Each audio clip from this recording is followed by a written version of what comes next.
Hello everyone and welcome back to Mr. Sleepy Crime. I know many of you enjoy listening to these stories as you fall asleep. So before you drift off, I'd love for you to leave a comment letting me know where in the world you're tuning in from. And if you're enjoying the story, don't forget to like and subscribe. It really helps the channel grow. Before we begin, I want to acknowledge that this story involves real people and real tragedies. We tell these stories not for entertainment, but to remember the victims and perhaps help others recognize the warning signs that could prevent similar tragedies. For the best experience, feel free to lower the volume a little, just enough to let the story gently carry you off to sleep. Alright, please get comfortable, dim the lights, and let's dive into tonight's first story. Tonight we'll journey together into a story from the English countryside, where rolling hills hide dark secrets, and where a woman's disappearance would become one of Britain's most troubling mysteries. This is the story of Kate Prout. The Gloucestershire countryside in England has always been a place of remarkable beauty. Rolling green fields stretch as far as the eye can see, divided by ancient hedgerows and stone walls that have stood for centuries. Church spires pierce the morning mist, and narrow lanes wind between villages with names that sound like poetry. Redmerley, Ledbury, the Forest of Dean. These are places where time seems to move more slowly, where life follows the rhythm of the seasons. It was in this idyllic setting that Kate Wakefield found herself in the late 1990s.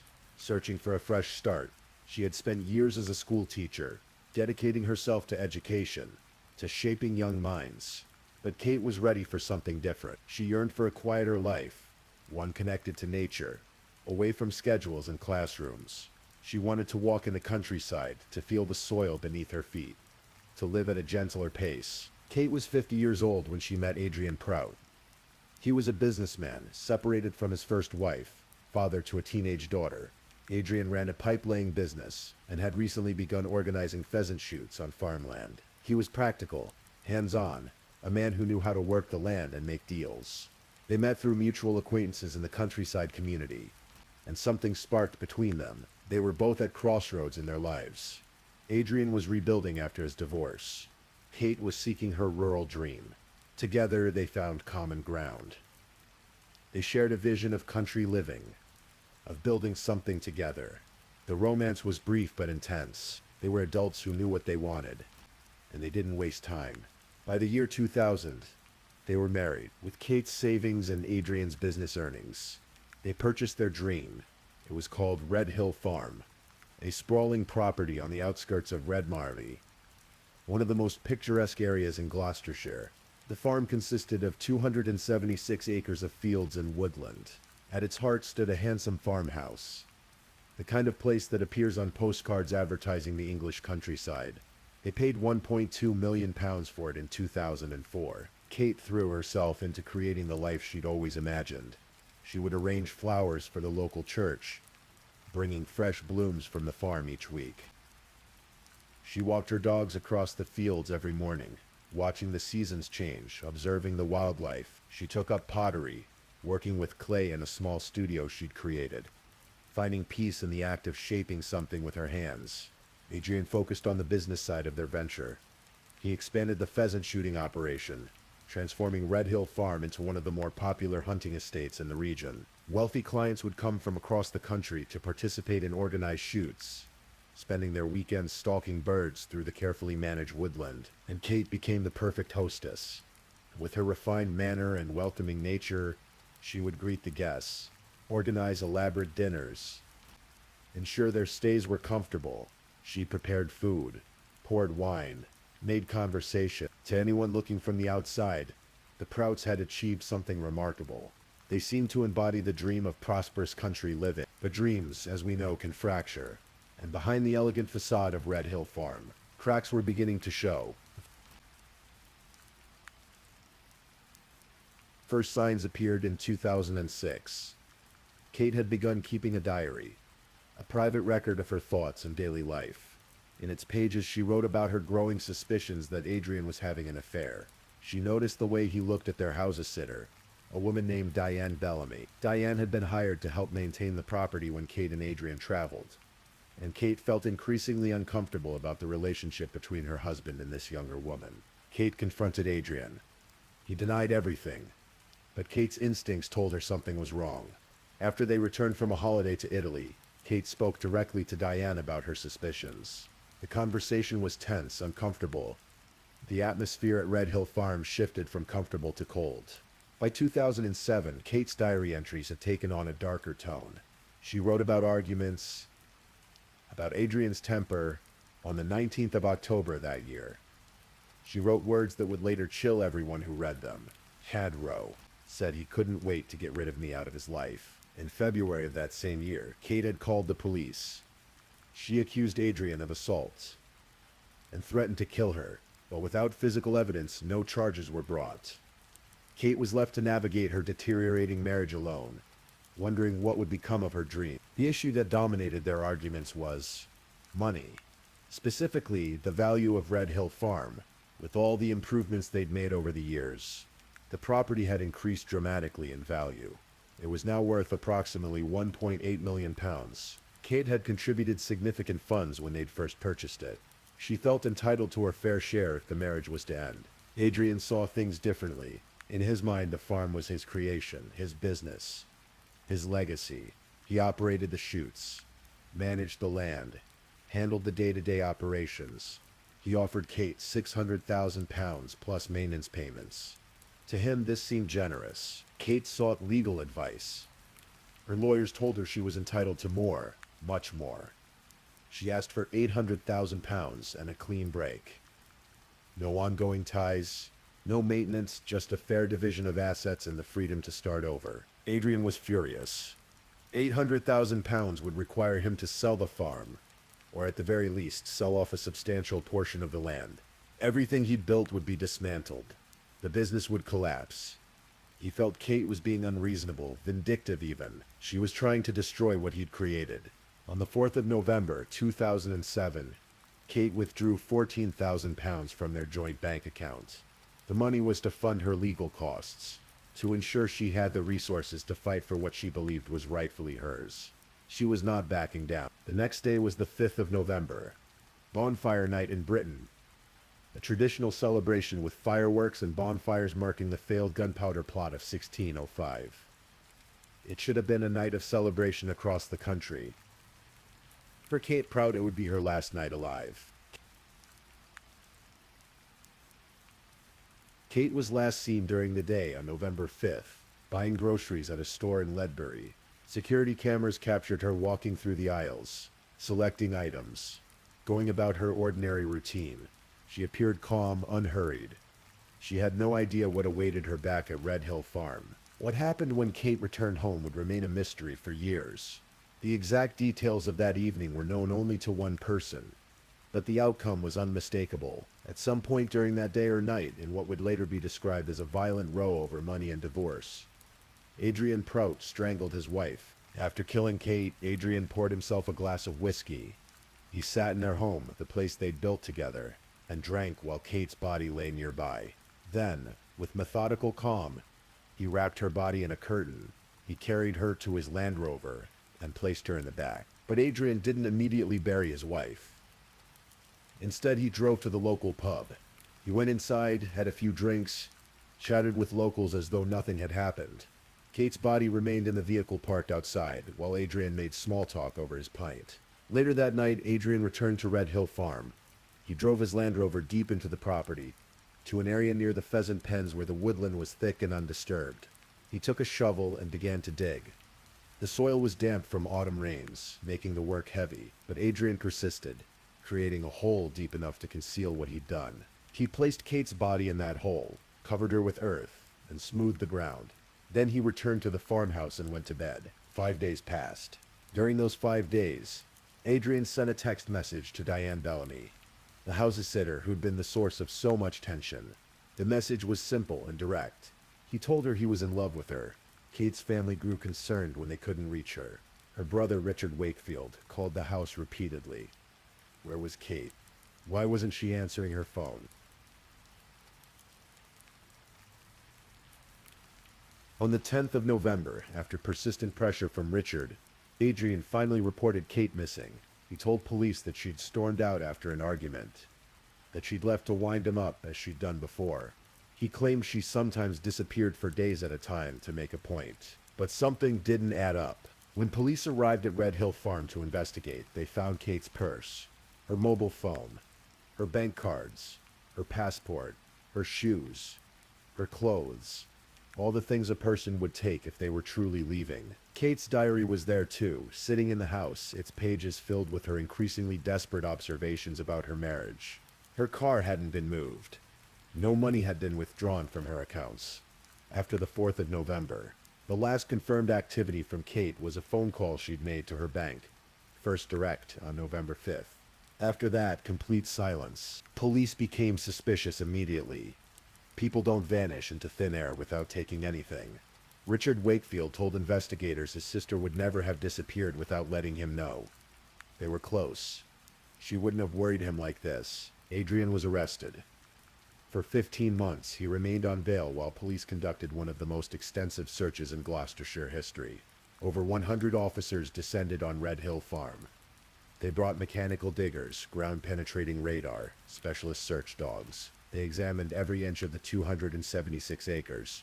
They even sifted through animal dung, concerned that Adrian might have disposed of Kate's body by feeding her to the pigs or other farm animals.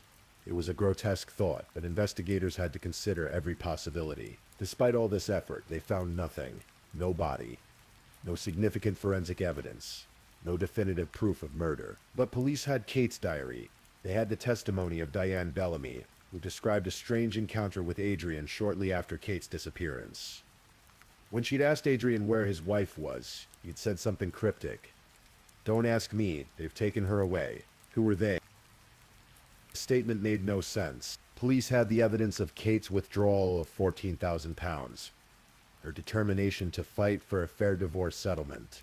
They had the timeline of events, the text message to Diane, the 5-day delay in reporting Kate missing. But most of all, they had Kate's own words from her diary, documenting a marriage in crisis, describing violent rows and threats, recording her fear. In February 2009, Adrian was released from custody. There simply wasn't enough physical evidence to charge him. He returned to Red Hill Farm and attempted to resume his life. That's when he met Debbie Garlick. Debbie was a divorced mother of 2 from the nearby village of Course. She met Adrian in a pub in Staunton just a month after Kate's disappearance. By May of 2008, they were dating. By June of 2009, they were engaged. Adrian maintained his innocence completely. He told Debbie he had nothing to do with Kate's disappearance. He claimed his wife had staged the whole thing to frame him, to punish him for refusing to give her what she wanted in the divorce. Debbie believed him, but then, in March 2009, police decided they had enough circumstantial evidence to proceed. Adrian was arrested again, this time charged with murder. The trial began in January 2010 at Bristol Crown Court. Debbie attended every day, even though she'd just given birth to Adrian's daughter, Evie. A week before proceedings started, she sat in the courtroom with the infant, a show of support for the man she loved. The prosecution built their case on Kate's diary. They walked the jury through the progression of the marriage's breakdown. They highlighted Kate's fears, her documentation of threats, her growing conviction that Adrian was dangerous. They presented evidence of the bitter divorce dispute, £600,000 versus £800,000. The £14,000 withdrawal on November 4th. Kate's determination not to back down. They showed that Adrian had sent a love message to Diane Bellamy. On the very day Kate disappeared, they demonstrated that he'd waited 5 days to report her missing, and only did so after being pushed by Kate's brother. They emphasized that Kate had left behind everything she would have needed. Money, phone, passport, clothes. No reasonable person would believe she'd simply walked away. The defense argued that without a body, there was no proof of murder. Adrian's daughter from his first marriage, Laura, testified on his behalf. She was 19 years old and devastated by the accusations against her father. She told the court her father was incapable of such an act, that Kate must be alive somewhere, hiding. Debbie Garlick supported this theory. She genuinely believed Kate had faked her disappearance to frame Adrian, that she was somewhere waiting for the perfect moment to return and expose the injustice. But the jury didn't agree. After 14 hours of deliberation, they reached their verdict: guilty of murder. The vote was 10 to 1. Mr. Justice Nigel Davis sentenced Adrian Prout to life in prison with a minimum term of 18 years. But the judge added something unusual. Because Adrian refused to reveal where Kate's body was located, he added 3 additional years to the minimum sentence. The message was clear: if you won't show remorse, if you won't help this family find closure, you'll serve longer. Still, Adrian maintained his innocence, and still his supporters believed him.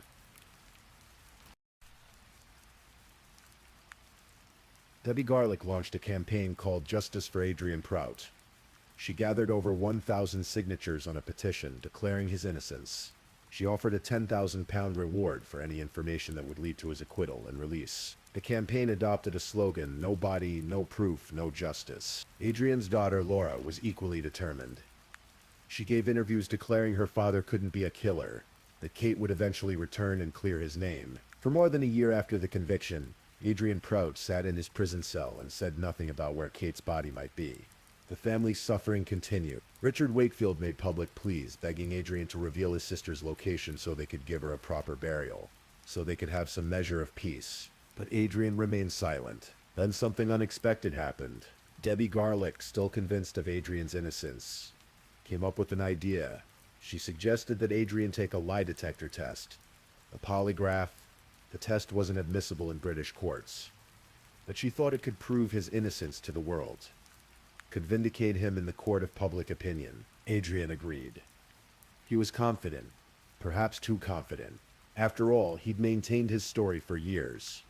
He'd looked his daughter in the eye and proclaimed his innocence. He'd convinced Debbie, convinced numerous supporters. He'd withstood police interrogations, a trial, years of imprisonment. Surely he could pass a polygraph test. The test was conducted in prison. Electrodes were attached to Adrian's body, measuring his heart rate, respiration, blood pressure, skin conductivity. The examiner asked a series of questions, starting with control questions to establish baseline responses, then moving to specific queries about Kate's disappearance and death. As the test progressed, the examiner watched the readings. The machine detected physiological responses, spikes in stress levels, indicators of her deception. When it was over, the examiner looked at Adrian Prout directly and said 5 words that changed everything. "I'm looking at a murderer." Adrian had failed spectacularly. The confident facade crumbled. Something in him broke. Perhaps it was the weight of the lie, carried for so many years. Perhaps it was the inescapable proof that his body betrayed the truth, even when his words did not. Shortly after the failed polygraph test, Adrian confessed to Debbie. He admitted what he'd done.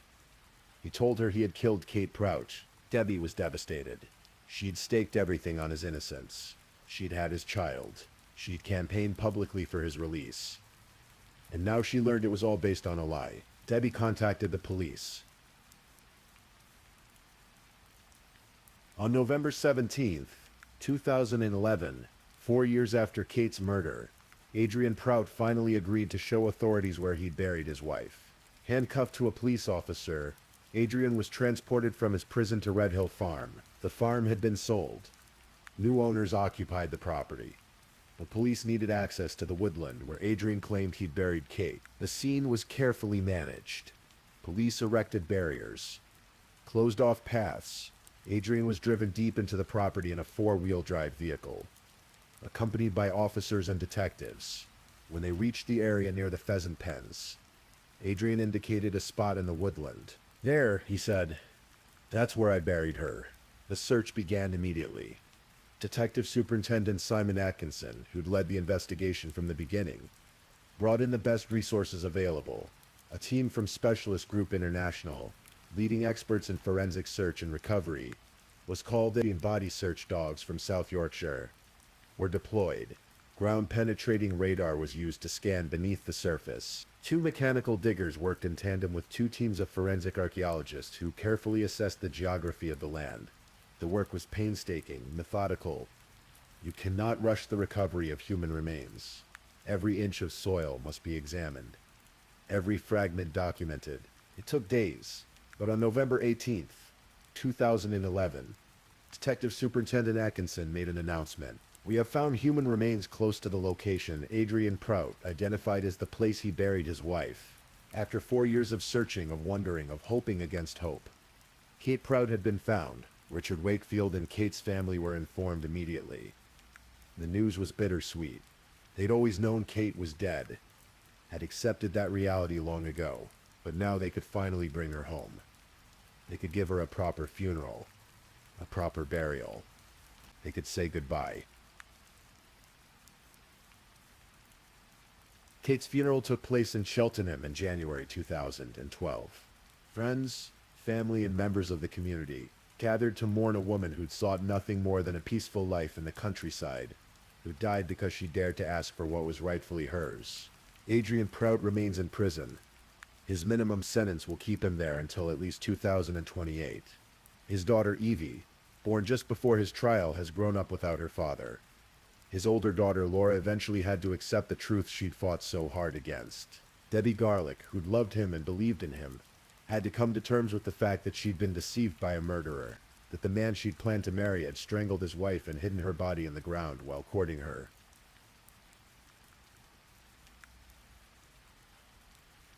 The case of Kate Prout raises uncomfortable questions about how much we can truly know another person, about the facades people maintain, about the violence that can hide behind a charming smile and countryside respectability. Kate had documented her fears in her diary. She'd called the police, she'd sought legal help, she'd done everything a person is supposed to do when they recognize danger, and still she couldn't escape. Her brother Richard has spoken publicly about the ordeal, about the years of not knowing, of searching, of begging Adrian to reveal the truth. He's expressed relief that Kate was finally found, that they could lay her to rest with dignity. The farm where Kate died, where she'd once walked with her dogs and arranged flowers and dreamed of a peaceful retirement, passed to new owners. Life at Red Hill Farm continued, the land indifferent to the tragedy it had witnessed. The Gloucestershire countryside remains beautiful. Church spires still pierce the morning mist. Narrow lanes still wind between ancient villages. Pheasant shoots still take place on autumn weekends. The seasons continue their eternal cycle, but somewhere in that landscape, in a quiet cemetery, Kate Prout finally rests. A retired teacher who wanted nothing more than to live simply, to work with clay and walk in the fields. A woman who asked for fairness and paid for it with her life. And perhaps as you drift towards sleep tonight, you'll spare a thought for Kate, for her love of nature, for her creative spirit, for her courage in standing up for herself, even when it cost her everything. Sometimes the most dangerous place isn't a dark alley in a city. Sometimes it's a beautiful farmhouse in the countryside, where rolling green fields hide dark secrets, and where dreams can become nightmares. Rest well, Kate Prout. Your story is told, your memory preserved, your truth finally known. If this is your first time listening to one of our true crime stories, welcome to Mr. Sleepy Crime, where we explore these cases in a calm and respectful way. I also want to take a moment to appreciate my amazing subscribers who've been rocking with me. Thank you so much for your continued support. If you're still awake and listening, don't forget to drop a comment. Let me know where you're tuning in from and the current time in your corner of the world. Or just say something to let me know you're still here. And if you haven't already, be sure to like this video and subscribe so you don't miss our next true crime stories for sleep. Now let's move on to our second story.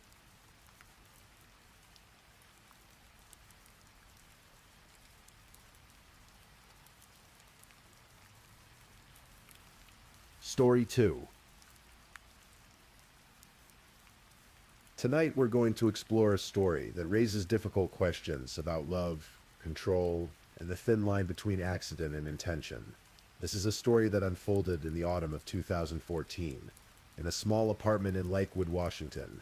It's a story about two young people who seemed to have their whole lives ahead of them and how everything changed in a single moment. So take a deep breath. Let the day's worries fade away, and let me tell you about Danielle Nemetz. Danielle Ripion came into this world on January 11th, 1995, 7 weeks early. She was so small, so fragile, that the doctors weren't certain she would survive. But Danielle was a fighter from the very beginning. Her family called her their little miracle baby. Life, however, had difficult lessons waiting for young Danielle. When she was only 2 years old, her mother, Tara, lost her battle with cancer. Danielle was too young to understand death, too young to hold on to clear memories of the woman who brought her into the world. Instead, she would grow up with only photographs and the stories others told her. After her mother's death, Danielle went to live with her grandmother, Scarlett Ripion, in McKinleyville, California. Scarlett became the center of Danielle's world. In her grandmother's home, Danielle found stability, warmth, and the maternal love she desperately needed. Money was tight, but love was abundant. Scarlett raised Danielle and her siblings with care, doing everything she could to fill the void their mother had left behind. But life would test Danielle again. When Danielle was 14 years old, her grandmother passed away. The loss devastated her. Scarlett had been her anchor, her safe harbor, and now that too was gone. Danielle and her siblings moved in with their stepfather, Michael Bolton, who adopted them. But the home life wasn't the same. Michael had his own struggles, and Danielle once again found herself searching for that sense of belonging she had briefly known with her grandmother. At McKinleyville High School, Danielle found an escape. She poured herself into cheerleading. At just 5 feet tall and weighing around 100 pounds, she was the perfect size to be a flyer. The person who gets tossed and twirled high into the air by her teammates. Her coach, Aaron Mikolai, remembered her fondly. You couldn't help but smile watching Danielle perform. She belonged in the center of attention, radiating joy and energy. Despite the sadness that shadowed her life, Danielle chose happiness. She chose to smile. Danielle also loved makeup and beauty. She dreamed of someday opening her own nail salon, a place where she could make other people feel beautiful and confident. She had plans, dreams, hopes for the future. But there was something else Danielle searched for, something perhaps more urgently than anything else. She was looking for love, for family, for someone who would never leave her. Her best friend, Michelle Yingling, understood. Michelle had also lost her mother around the same time. Danielle lost her grandmother, and the two girls formed a deep bond. They understood each other's pain in ways no one else could, and Michelle noticed something about Danielle, a pattern that worried her. Every boyfriend Danielle dated became, in her mind, the one she was going to marry. Danielle was searching so desperately for permanence, for someone to build a life with, that she threw herself completely into each relationship. And then, in 2012, during her senior year of high school, Danielle met Skylar Nimitz. Skylar Nimitz grew up in Northern California, in Arcata. He had recently graduated from high school when he and Danielle first connected through Facebook. There was something magnetic between them from the start. Skylar had joined the United States Army and was preparing to leave for basic training in Georgia. But before he left, he wanted to meet this girl who had captured his attention online. They met in person on October 4th, 2012, at a high school football game where Danielle was cheering. The chemistry was instant. Skylar would later say he fell in love with her immediately, head over heels, all at once. Danielle felt the same way. She told her friends that she knew, without a doubt, that Skylar was the man she would marry. Just 1 month into their relationship, Skylar asked his mother, Danette Heller, if Danielle could move in with their family. Danette was taken aback by how quickly things were moving, but she could see that Danielle needed stability. She could see that this young girl had been through loss after loss, and perhaps their home could offer her the structure and family she craved. So Danette agreed. Danielle moved in with the Nimitz family, and the relationship between her and Skylar intensified. They were young, passionate, and convinced they had found their forever person. When Skylar left for basic training in Georgia, the separation was painful for both of them. They stayed in constant contact through text and calls, counting down the days until they could be together again. And then during Skylar's Christmas break, just 3 months after they first met, he proposed. He took Danielle to the top of Neelan Mountain, got down on one knee, and asked her to be his wife. Danielle said yes. On March 7th, 2013, the same day Skylar graduated from boot camp, the young couple went to a courthouse in Columbus, Georgia, and got married. Danielle was barely 18 years old. Skylar was 20. They moved to Lakewood, Washington, where Skylar was stationed at Joint Base Lewis McChord. They found a small 2-bedroom apartment off base. It wasn't much, but it was theirs. Danielle dropped out of high school temporarily to make the move, but she was determined to finish, and she did. She graduated in 2014. Life as a military wife wasn't easy. Skylar was often away on training exercises for weeks at a time, leaving Danielle alone in their apartment. But she tried to make the best of it. She got a job, she made new friends. She stayed in touch with Michaela through video calls. And when Skylar was home, they spent their time together, enjoying each other's company. One of the things they did together was go shooting. Skylar had grown up around guns. His father had given him his first rifle when he was just a small child, and by the time he was 11 years old, he was already learning to shoot an AR-15. He was an expert marksman, trained by the military, knowledgeable about firearm safety in every possible way. Danielle enjoyed shooting too, mostly because it meant spending time with Skylar. For her 19th birthday, Skylar built her a custom AR-15 rifle in her favorite color, blue. It was a thoughtful gift, something personal, something that represented their shared hobby. But beneath the surface of their seemingly happy marriage, there were cracks beginning to form.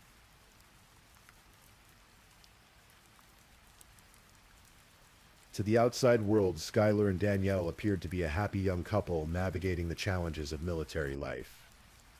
They posted pictures together on social media. They smiled. They held hands. But those who knew them more closely began to see troubling signs. Skylar had a jealous streak, a possessive nature that sometimes flared into something darker. He would send Danielle text messages accusing her of being unfaithful, of going on dates with other men, of not being honest with him. Danielle would deny these accusations, reassuring him of her love and loyalty. But the accusations didn't stop. According to some of Danielle's friends, Skylar was controlling. He monitored where she went, who she talked to, what she wore. He called her cruel names during arguments.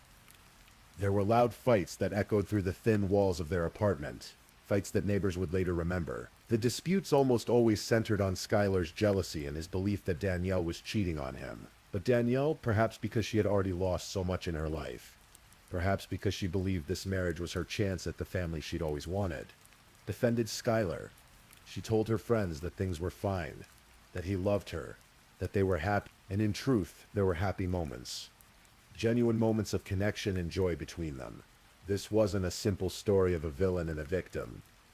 It was more complicated than that. Skylar and Danielle were two damaged young people who had found each other and were trying in their imperfect way to build something lasting. But the cracks kept widening. In late September of 2014, Skylar was sent on a 3-week training exercise to Yakima in eastern Washington. It was battlefield training, intense and demanding. The soldiers lived in striker vehicles, worked long hours, dealt with difficult terrain and challenging conditions. Skylar was ready to come home. Before he returned, he sent Danielle a text message. He asked her to pick up 2 bottles of alcohol for him, a bottle of Sailor Jerry's rum and a bottle of Fireball whiskey.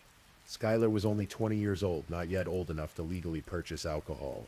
Danielle, 19, couldn't buy it either, so she would need to find someone who could. She reached out to Anthony Fies, a friend of Skylar's from his army unit. Anthony was over 21, and seemed like the logical choice. But Anthony was heading home early, days before the rest of the unit. And in the rush, he forgot. He never bought the alcohol. When Danielle realized Anthony hadn't come through, she panicked slightly. Skylar really wanted those bottles waiting for him when he got home. So Danielle asked 2 other men to help her. One of them was Jeremy Henry, an old friend from her past who had recently been stationed at Fort Lewis. Danielle got the bottles. Mission accomplished. She didn't think much of it, but she never told Skylar exactly who had purchased them for her. October 16th, 2014 started as a good day. Skylar's training exercise was finally over, and he was coming home. That morning, Danielle video chatted with her best friend, Michaela. She was excited, practically glowing with happiness. She couldn't wait for Skylar to get back. She had missed him terribly during the 3 weeks he was gone. Danielle met Skylar at the base that afternoon and drove him home to their apartment. They ordered pizza to celebrate his return. Skylar poured himself a shot of Sailor Jerry's, then mixed Fireball with Red Bull. He drank. He was buzzed, he would later admit, but not drunk. Tired from the training, but in a good mood. Happy to be home with his wife. Later that evening, Danielle video chatted with Michaela again. This time, Michaela could see both Danielle and Skylar. Danielle was sitting at her computer desk. Skylar was on the couch in the background. Danielle seemed joyful. At one point, she ran over to Skylar and jumped on his lap, acting playful and happy that he was home. Michaela hung up the call around 6:30 in the evening. 12 minutes later, Danielle was dead. What exactly happened in those 12 minutes is something only one person truly knows. According to Skylar's account, he went into their bedroom and saw Danielle's blue AR-15 rifle in the closet. He picked it up, intending to clear it, to check if it was loaded. This was standard procedure for someone who knew guns as well as he did. You always check. You always make sure. But somehow, according to Skylar, the rifle discharged. The bullet traveled across the small apartment, through the air, and struck Danielle in the back of the head, as she sat at her computer desk. She was only 5 feet away. The sound was deafening in the confined space. Danielle slumped forward over the keyboard. Skylar stood there, the rifle in his hands, staring at what he had done. The neighbors across the hall heard the gunshot. They called 911 immediately. When the police arrived moments later, they found Skylar outside the apartment, visibly distraught. One officer approached him. Skylar looked at the officer and said, "I need to tell someone my story." He was handcuffed and placed in the back of a police vehicle. The dashboard camera recorded everything he said. He was crying, almost hysterical. "My wife is dead. My wife. What do I do? Just kill me. Just kill me. My wife, my love." Over and over, he repeated variations of these words. "I'm a bad person. I'm a bad person." And then, strangely, "I'm innocent. I didn't mean to hurt anybody." Inside the apartment, paramedics confirmed what Skylar already knew. Danielle was gone. There was nothing anyone could do. But as the police began to investigate, they noticed things that troubled them. There wasn't a single drop of Danielle's blood on Skylar's clothes or hands. If he had rushed to her side immediately after the shooting, tried to help her, held her, checked for a pulse, surely there would have been blood, but there was none. Skylar hadn't called 911. The neighbors had. Why hadn't he immediately called for help? And then there were the bottles. The 2 bottles of alcohol that Danielle had purchased. They were empty. Skylar had poured them out and thrown them off the balcony before the police arrived. Why would he do that? What was he trying to hide? The police also found the rifle back in the closet, placed carefully where it had been before. If this was truly an accident, wouldn't Skylar have dropped the weapon immediately? Wouldn't he have been focused entirely on his wife? Something didn't add up.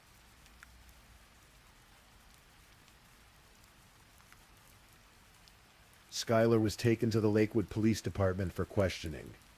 For the next 7.5 hours, detective interrogated him, trying to understand what had happened in that apartment. Skylar's story was consistent in its basic outline. He had picked up the rifle to check if it was loaded. It went off. He didn't mean to hurt Danielle. It was an accident. A terrible, tragic accident. But the detectives pressed him. "You're an expert with firearms. You've been trained by the military. You've been around guns your entire life. How does someone like you make a mistake like this?" Skylar struggled to explain. He was tired. He had been drinking. He wasn't thinking clearly. He just made a mistake. The detectives also asked him about his relationship with Danielle. They had heard things. Rumors. Concerns. They asked about his jealousy, his controlling behavior, the fights neighbors had heard. Skylar denied being a jealous person. He said he loved Danielle more than anything in the world. They had their problems, like any couple, but they were working through them. And then the detectives brought up the bottles. They asked Skylar if he knew who had purchased the alcohol for Danielle. Skylar said he thought his friend Anthony Fass had bought them, but that wasn't true. The detectives told him. Anthony didn't buy those bottles. Someone else did. Did Skylar know who? This was the moment everything hinged on.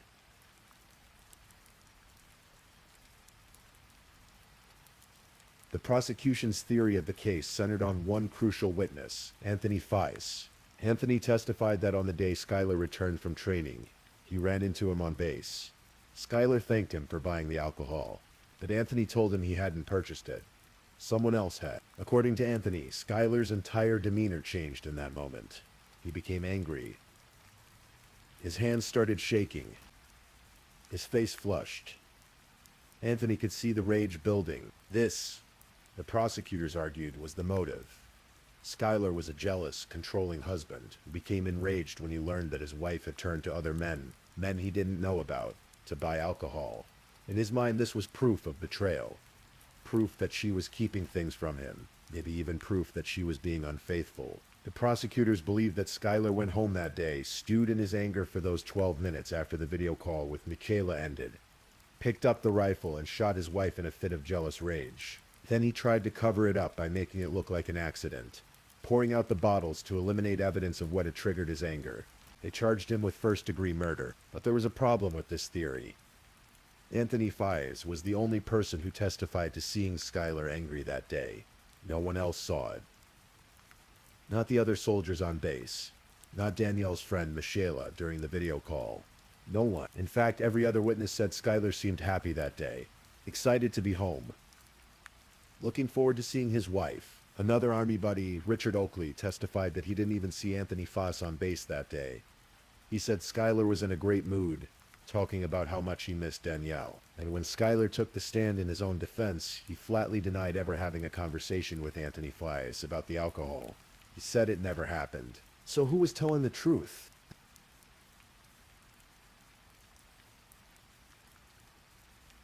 The trial of Skylar Nemitz took place in Tacoma, Washington. A year and a half after Danielle's death, the courtroom was packed with family members, friends, reporters, and curious onlookers. On one side sat Skylar's mother, Danette Heller, who believed with every fiber of her being that her son was telling the truth.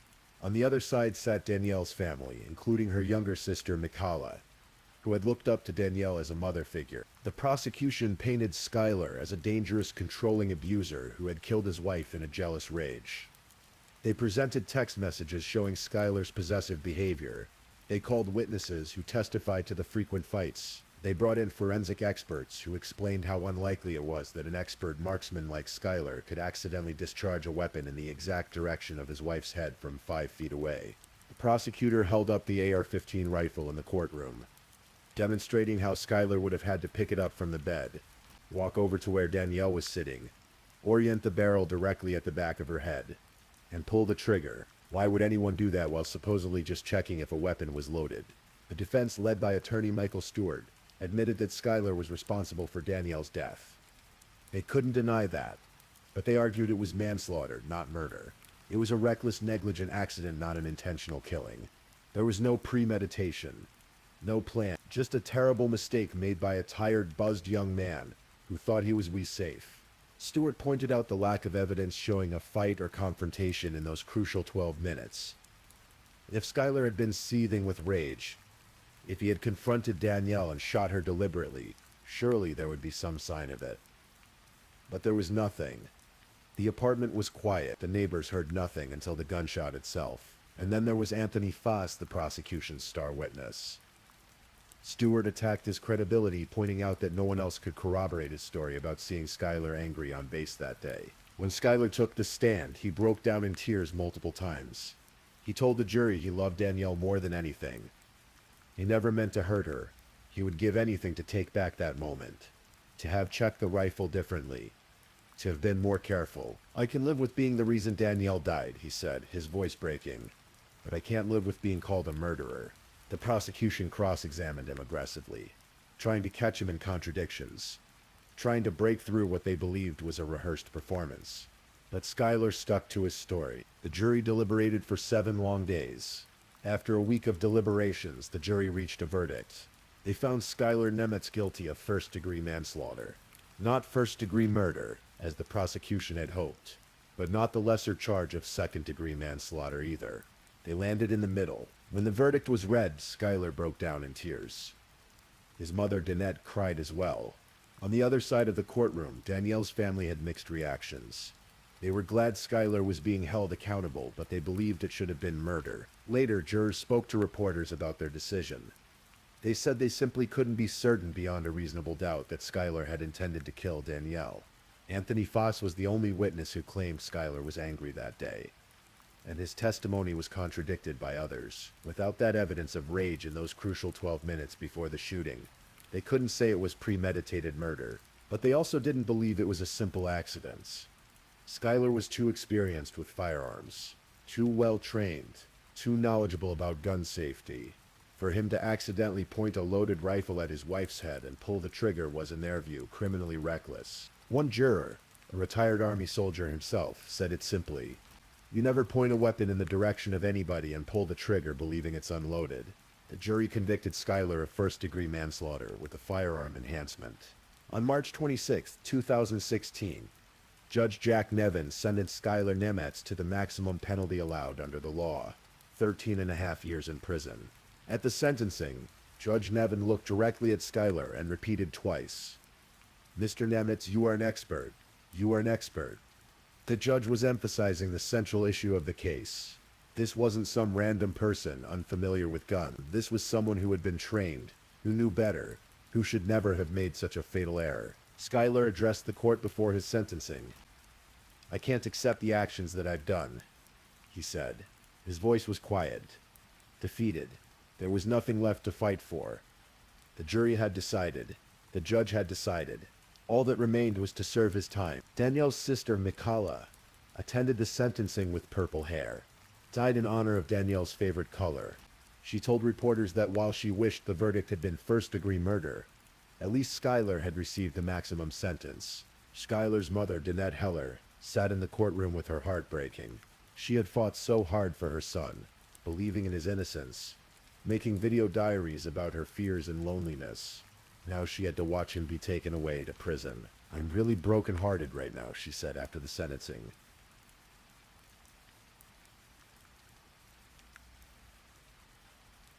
Schuyler Nemetz is currently serving his sentence in a Washington state prison. With good behavior, he could be released earlier than the full 13.5 years, though the 5-year firearm enhancement cannot be reduced. Danielle Nemetz was laid to rest in Greenwood Cemetery in Arcata, California, next to her beloved grandmother, Scarlett Ripion. The two women who had experienced such loss in life now rest side by side. But this case, even with its verdict and its sentence, leaves us with questions that may never be fully answered. Was it truly an accident? As Schuyler claimed?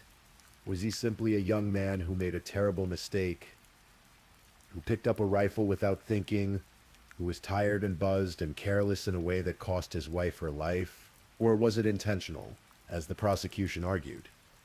Was Schuyler a jealous, controlling husband who discovered his wife had turned to other men for help, who spent those 12 minutes after the video call working himself into a rage, who then picked up a rifle and shot her in the back of the head? The jury couldn't decide with certainty, so they chose the middle ground. Criminally reckless. Manslaughter. Not murder, but not a pure accident either. Perhaps the truth lies somewhere in between.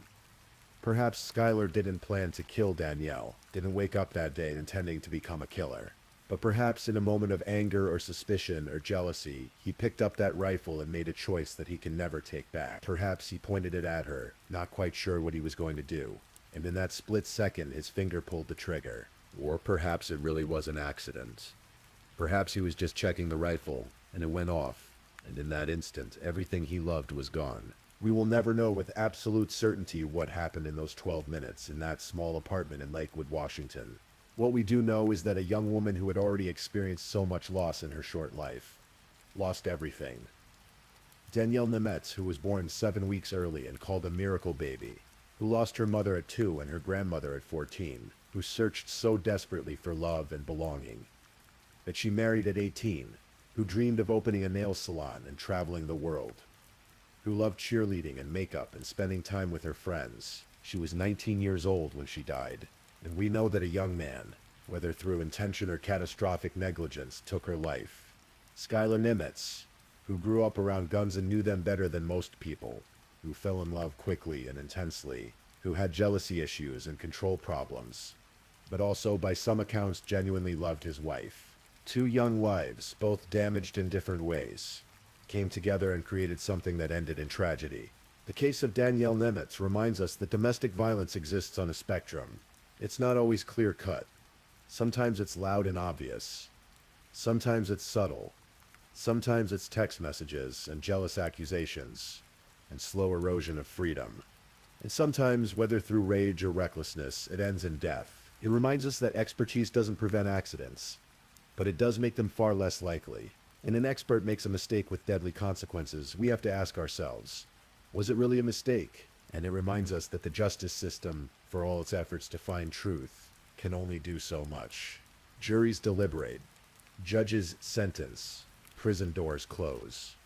But the deepest truths of what happens between two people in private moments may remain forever unknowable. Danielle's family has tried to keep her memory alive. They remember her infectious smile, her bubbly personality, her dreams for the future. They remember the little girl who was so small she could fly through the air as a cheerleading flyer. The teenager who loved her friends and her family fiercely. The young woman who just wanted to feel like she belonged somewhere. Skylar's family remembers a different version of events. They remember a loving husband who made a terrible mistake, who will have to live with that guilt for the rest of his life.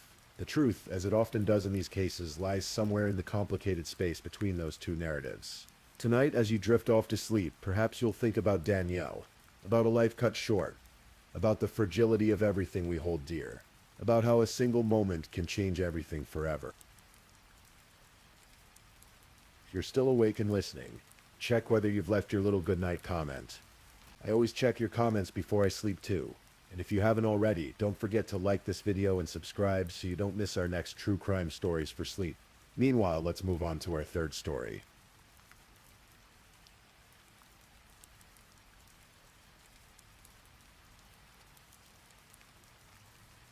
Story 3.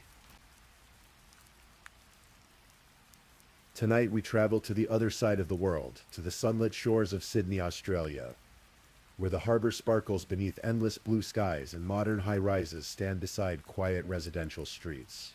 It's a city of possibility, a place where people from around the globe come to build new lives and chase their dreams. This is the story of one such dreamer, a woman who crossed oceans to create something better for herself. A woman whose intelligence, warmth, and determination touched everyone she met. But this is also a story about the darkness that can lurk behind closed doors. About the thin line between love and obsession. And about how sometimes when someone decides to leave, another person refuses to let them go. Tonight we remember Cecilia Haddad. Let the story unfold gently, like pages turning in an old book. There's no rush. Just listen, and let sleep find you when it's ready. Cecilia Moller Haddad was born in Brazil, into a family that called Rio de Janeiro home. Her father, Jose Ibrahim Haddad, and her mother, Milu Moller, raised Cecilia and her brother Joao in the vibrant, bustling energy of one of South America's most beautiful cities. From an early age, Cecilia showed remarkable drive and intelligence. She wasn't content to simply drift through life. She wanted to build something, to contribute, to make a difference. In the year 2002, Cecilia graduated from the Pontifical Catholic University of Rio de Janeiro with a degree in business and logistics. But she didn't stop there. Education was important to her. She pursued a master's degree in industrial engineering, specializing in logistics, completing it in 2007. By then, she had already accumulated years of experience in supply chain management, marketing, and operation. Cecilia spoke 3 languages fluently: Portuguese, English, and Spanish. She was the kind of person who could walk into any room and command respect, not through force but through competence and genuine warmth. In mid-2007, at the age of 27, Cecilia made a decision that would change her life. She boarded a plane bound for Australia. On that flight, she struck up a conversation with another Brazilian woman, Carol Camara, who was also heading to Perth for work. The two became instant friends, bonded by their shared journey into the unknown. They stayed in touch as they both began building lives in their adopted country. Australia offered Cecilia opportunities she had dreamed of. She settled first in Perth, Western Australia, where she secured a position as a supply chain manager for BHP Billiton, one of the world's largest mining companies. She worked at their integrated remote operations center, managing complex logistics networks across vast distances. It was challenging work requiring precision, foresight, and the ability to coordinate dozens of moving parts. Cecilia excelled at it. Over the next several years, she built a reputation as someone who got things done. Friends and colleagues described her as vibrant, outgoing, and deeply professional. She had a large circle of friends and an active social life. She attended industry conferences, gave presentations, and became a respected figure in Australia's resources sector. By all accounts, Cecilia was living the life she had envisioned for herself. In 2016, Nearly a decade after arriving in Australia, Cecilia made another move. She relocated to Sydney, on the country's east coast, to take a position as head of operational planning for Pacific National, a major freight and logistics company. Sydney suited her. The city was cosmopolitan, diverse, and full of energy. She rented an apartment in Ryde, a suburb on the lower North Shore, just a few kilometers from the Lane Cove River. But Cecilia's ambitions didn't stop with corporate work. She had always dreamed of running her own business. In early 2018, after leaving Pacific National, she founded CHC Consulting. It was her own venture, built on her years of expertise. She was finally her own boss, charting her own course. Everything seemed to be falling into place. There was, however, one complication in her life. One shadow that refused to fade.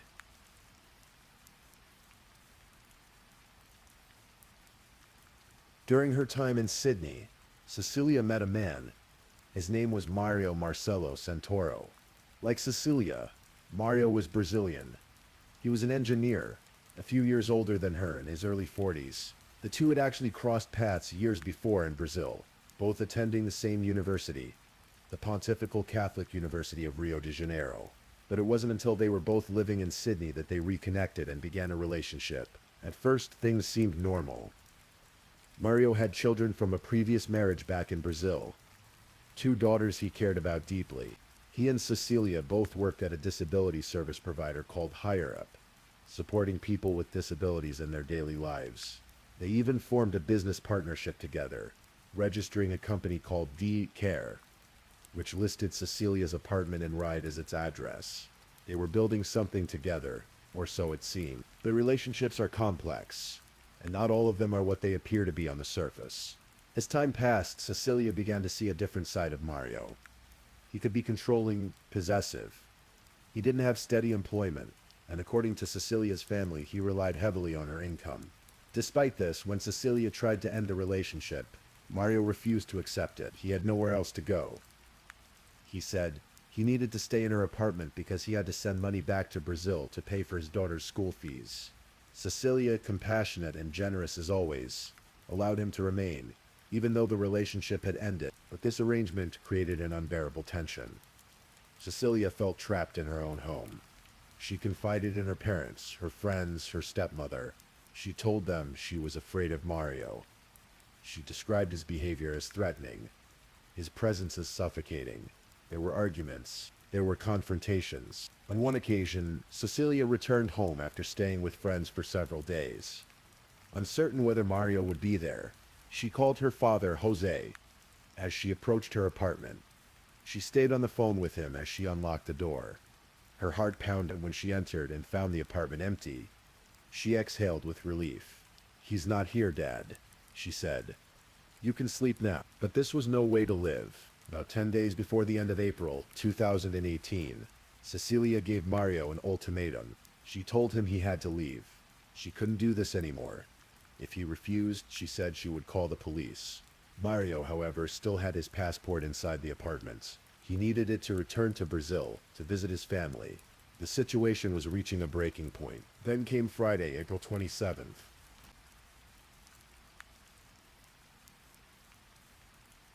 That Friday evening, Cecilia attended a barbecue with friends. She was seen laughing, talking, enjoying herself. It was the kind of ordinary, pleasant evening that people take for granted, never knowing it might be their last. After the barbecue ended, Cecilia returned home. She was alone. The next morning, Saturday, April 28th, Cecilia spoke to several friends. Her last known phone call was made between 8 and 9:30 in the morning. She told people she had plans, appointments to keep. Everything seemed normal, but at lunchtime that Saturday, something happened. Cecilia called her mother, Miliu Muller, back in Brazil. Her mother had recently undergone heart surgery, and the two spoke regularly. But this call was different. During their conversation, Miliu heard something in the background that made her blood run cold. Someone was banging on Cecilia's door. Violently, aggressively, like someone trying to break in. "Open the door," a man's voice screamed. "I want to talk to you." Miliu recognized the voice immediately. It was Mario. "Cecilia, what is that man doing there?" Miliu asked. her voice rising with panic. "Call the police." But Cecilia tried to reassure her mother. She didn't want to worry her. Not after her recent surgery. "It's okay, Mom," she said. "I'm meeting a friend for lunch soon. I'll text you as soon as I'm with them." "Promise me," Milou insisted. "I promise." But Cecilia never sent that text. She never met her friend for lunch, and by the following morning her friends were frantic. Cecilia had missed multiple appointments on Saturday, something completely out of character for her. She was the kind of person who never missed commitments, especially professional ones. When calls went unanswered and texts remained unread, her friends contacted the police. Meanwhile, Mario had changed his flight plans. He was supposed to return to Brazil later, but suddenly on April 28th he moved his departure up. He boarded a plane that very day, flying back to Rio de Janeiro. By the time Sunday morning came around, he was already thousands of miles away across the Pacific Ocean. That Sunday morning, April 29th, dawned clear and bright over Sydney. Two kayakers were paddling along the Lane Cove River in Woolwich, enjoying the peaceful waters, when they saw something that made them stop. There, floating near the riverbank, was a body. It was a woman, fully clothed in a navy and green long-sleeve jumper and khaki cargo pants. She wore silver bracelets on both wrists. She had a tattoo on her right shoulder blade and a birthmark on her left shin.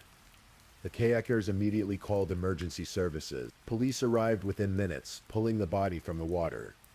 It was discovered around 10:10 in the morning, approximately 6 kilometers from Cecilia's apartment in Ryde. The woman was identified as Cecilia Haddad. She was 38 years old.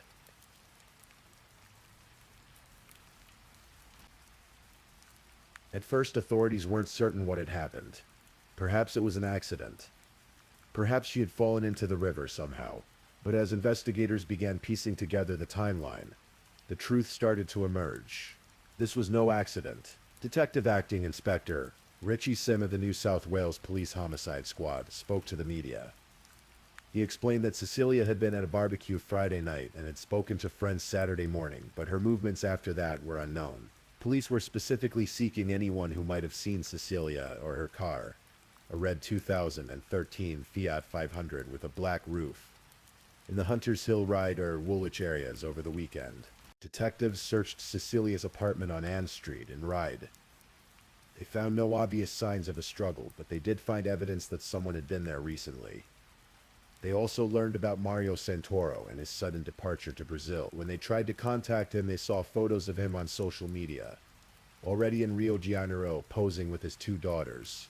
He claimed he had returned early because his father was ill and needed surgery. But investigators weren't buying it. Cellular phone tracking revealed Mario's location on the day of Cecilia's death. The data showed he had been at Cecilia's apartment, and then near the Lane Cove River, exactly where her body was discovered. Security camera footage showed Mario driving Cecilia's car during the time she went missing. Forensic analysis found sand and vegetation from the riverbank area inside the car. The evidence was mounting. But there was a problem. Mario was in Brazil, and Brazil does not extradite its own citizens to face charges in other countries. If justice was to be served, it would have to happen in Brazil. On June 27, 2018, New South Wales police secured an arrest warrant for Mario Santoro. They coordinated with Brazilian federal police through a complex international legal process. On July 7th, just over 2 months after Cecilia's death, Brazilian authorities arrested Mario at a relative's home in the Botafogo neighborhood of Rio de Janeiro. He had been hiding there, trying to avoid detection. He was taken into custody and transferred to the Benfica Penitentiary, one of Rio's most notorious maximum security prisons. The investigation now entered a new phase, but it would be a long, difficult road to justice. Over the next 5 years, detectives from New South Wales worked closely with their Brazilian counterparts to build a case. Detective Sergeant Hannah Packer and Detective Inspector John Edwards flew to Brazil multiple times, carrying more than 3,000 pages of evidence, over 300 witness statements, and extensive CCTV footage. They were determined to deliver justice for Cecilia and her family. During this time, Cecilia's family endured unimaginable pain. Her mother, Milou, worn down by grief and her own health problems, could barely function. She called Mario a monster, someone who had lived off her daughter's earnings and then taken her life. Cecilia's father, Jose, became embroiled in legal battles over her estate, which included properties in Queensland and Western Australia, as well as life insurance and superannuation estimated at over $1.8 million. Her estranged husband, Felipe Torres, also entered the legal proceedings, as the two had been separated but not yet officially divorced at the time of her death. But more than money, what Cecilia's family wanted was accountability. They wanted Mario to admit what he had done. In Brazil, the legal process moved slowly. There were pre-trial hearings where Mario appeared calm, almost attached. He answered questions from his defense lawyers, but refused to speak to prosecutors. His attorneys argued that an alleged informal confession he had supposedly made to police was never properly recorded, and therefore inadmissible. They claimed he was innocent. At one hearing in 2018, Mario explained that he and Cecilia had met at university years before. He admitted they had been dating for about a year before she ended the relationship. He claimed his trip to Brazil had been planned in advance, that he needed to see his sick father. When asked why he didn't have a return ticket to Australia, he said he had planned to fly to Chile with his children and his mother, and they were all going to meet Cecilia there. None of it made sense. The evidence contradicted his story at every turn, but still, he refused to confess.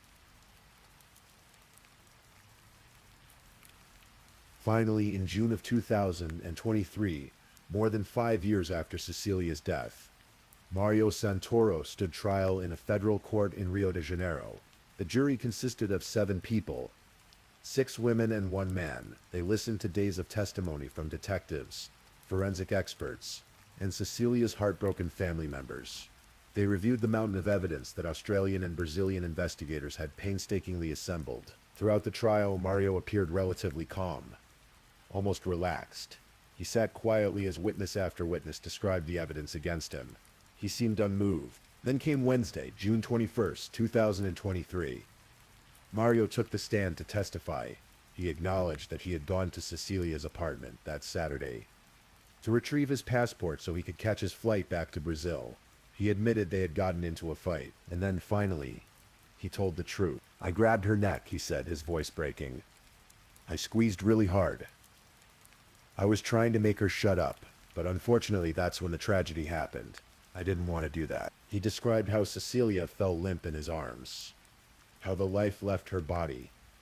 For the first time during the trial, Mario cried. A federal judge, Ian Legay Vermelho, would later note the significance of this confession. The defendant only confessed in the jury room after extensive evidentiary material had been produced against him, the judge said. In other words, he did not confess before the Australian police when he arrived in Brazil. He did not confess before the Brazilian investigators, nor before the judicial stages he had gone through up to that day. In other words, Mario only admitted the truth when he realized there was no escape. When the walls had finally closed in, the next morning, Thursday, June 22nd, 2023, the jury delivered its verdicts. Mario Marcelo Santoro was found guilty of aggravated homicide, asphyxiation, femicide, and concealment of a corpse. He was sentenced to 27 years in prison. Outside the courtroom, Cecilia's mother, Milu, stood wearing a white t-shirt with a photo of her daughter on the front. She spoke to reporters, her voice filled with both grief and relief. She called Mario a monster, a man who belonged in jail. Finally, after 5 long years, there was justice. Cecilia's brother, Joao, expressed gratitude to the detectives who had never given up. Detective Sergeant Hannah Packer and Detective Inspector John Edwards had kept their promise. They had delivered justice to Cecilia's family, even though it required crossing continents, navigating complex legal systems, and years of relentless work. Today, Cecilia Haddad is remembered not as a victim, but as a woman of remarkable strength and determination. She crossed oceans to build a better life.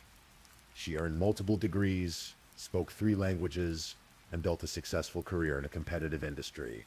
She started her own business. She had dreams, plans, ambitions. Her friends remember her vibrant social life, her warmth, her generosity. They remember how she lit up a room, how she made people feel welcome and valued. They remember a woman who was deeply loved and respected. But Cecilia's story is also a reminder of a darker truth. Domestic violence and intimate partner violence do not discriminate. They happen to people of all backgrounds, all education levels, all socioeconomic statuses. Cecilia was intelligent, successful, surrounded by friends and family, and yet she found herself trapped in a situation she couldn't escape. When someone decides they want to leave a relationship, that should be the end of it. But for some people, like Mario Santoro, the end is unacceptable. They cannot tolerate rejection. They cannot accept that someone else has the right to walk away. And in the most tragic cases, they choose violence. Cecilia tried to leave. She gave Mario an ultimatum. She confided in her parents. She told people she was afraid. But before she could fully extricate herself from the situation, it was too late. Her mother's last conversation with her, hearing Mario banging on the door, screaming, demanding to be let in. That moment haunts everyone who knows this story. If only Cecilia had called the police. If only she had left sooner. If only someone had intervened. But we can't change the past. We can only learn from it. We can honor Cecilia's memory by listening when someone says they're afraid, by taking threats seriously, by offering support to those trying to leave dangerous relationships. Cecilia's life mattered. Her dreams mattered. Her future mattered. And though it was stolen from her, her story continues to resonate. It reminds us to be vigilant, to be compassionate, to never assume that someone's smiling face means everything is okay behind closed doors. The Lane Cove River flows quietly through Sydney, just as it did that Sunday morning in April 2018. The city continues its rhythm, people living their lives, pursuing their dreams, but there is a marker in the hearts of those who knew Cecilia. A reminder that life is fragile and precious. May she rest in peace, far from the pain that marked her final days. May her family find some measure of comfort in knowing that justice, though delayed, was ultimately served. And may her story serve as a light in the darkness for others who find themselves in similar circumstances. A reminder that help is available, that leaving is possible, and that no one deserves to live in fear. Please, I'm just putting it out there. If you're still awake and listening, drop a comment. Let me know where you're tuning in from, the time in your part of the world, or just say something to let me know you're still with me.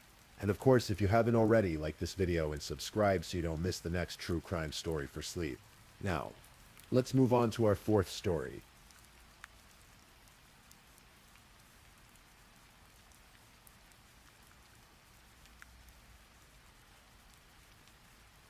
Story 4. Tonight's story takes us to the small mountain communities of Colorado, where a young woman's life was cut short by someone she thought was a friend.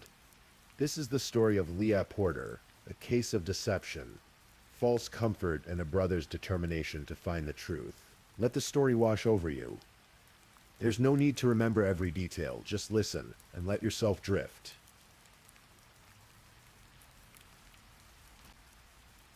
In the heart of Colorado, nestled among winding mountain roads and wide open skies, sits the tiny community of Cotopaxi. With a population of fewer than 50 people and a century-old general store at its center, this was the kind of place where everyone knew everyone. It was here that Leah Porter grew up. Born on December 28, 1994, Leah was a creative child, the kind who loved to dress up in costumes and create elaborate performances for her family. She had an older brother named Max, and from the very beginning, the two shared something special. They weren't just siblings. They were best friends. Max would join Leah in her imaginative skits, the two of them putting on shows in their living room, making their mother laugh. As they grew older, that bond only strengthened. They listened to the same electronic music, hung out with the same group of artistic friends, attended the same parties. Where you found one, you'd usually find the other. They fought as siblings do. But beneath it all was a friendship that ran deep. Lydia was social, outgoing, a bit of a jokester. She loved taking selfies, documenting every moment of her life on social media. In those photos, you can see a young woman full of life, smiling at the camera, excited about what came next. After graduating from Florence High School in 2013, Leah decided to follow in Max's footsteps and study massage therapy at the same college. It seemed like the perfect plan. But when Max graduated and moved on, something shifted. Without her brother there, Leah struggled to adapt to college life alone. She felt unmoored, adrift. It was during this vulnerable time that Leah met Jesse Mine, who was in his late 30s. They began dating, and for a while things seemed good. But Jesse had his own demons. He introduced Leah to heroin, telling her it helped him feel better when things got dark. Leah, trying to find something to hold on to, began using. What started as occasional use gradually became something more. She was young, lost, and addiction took hold quickly. But Leah didn't want to stay in that darkness. With the help of her friend Mallory Nixon, she started attending Narcotics Anonymous meetings. Working to get clean, slowly she began to find her footing again. Things were looking up. The future seemed brighter. Then on June 2nd, 2014, everything fell apart. Jesse told Leah he was moving to Maryland to be with his family and get clean himself.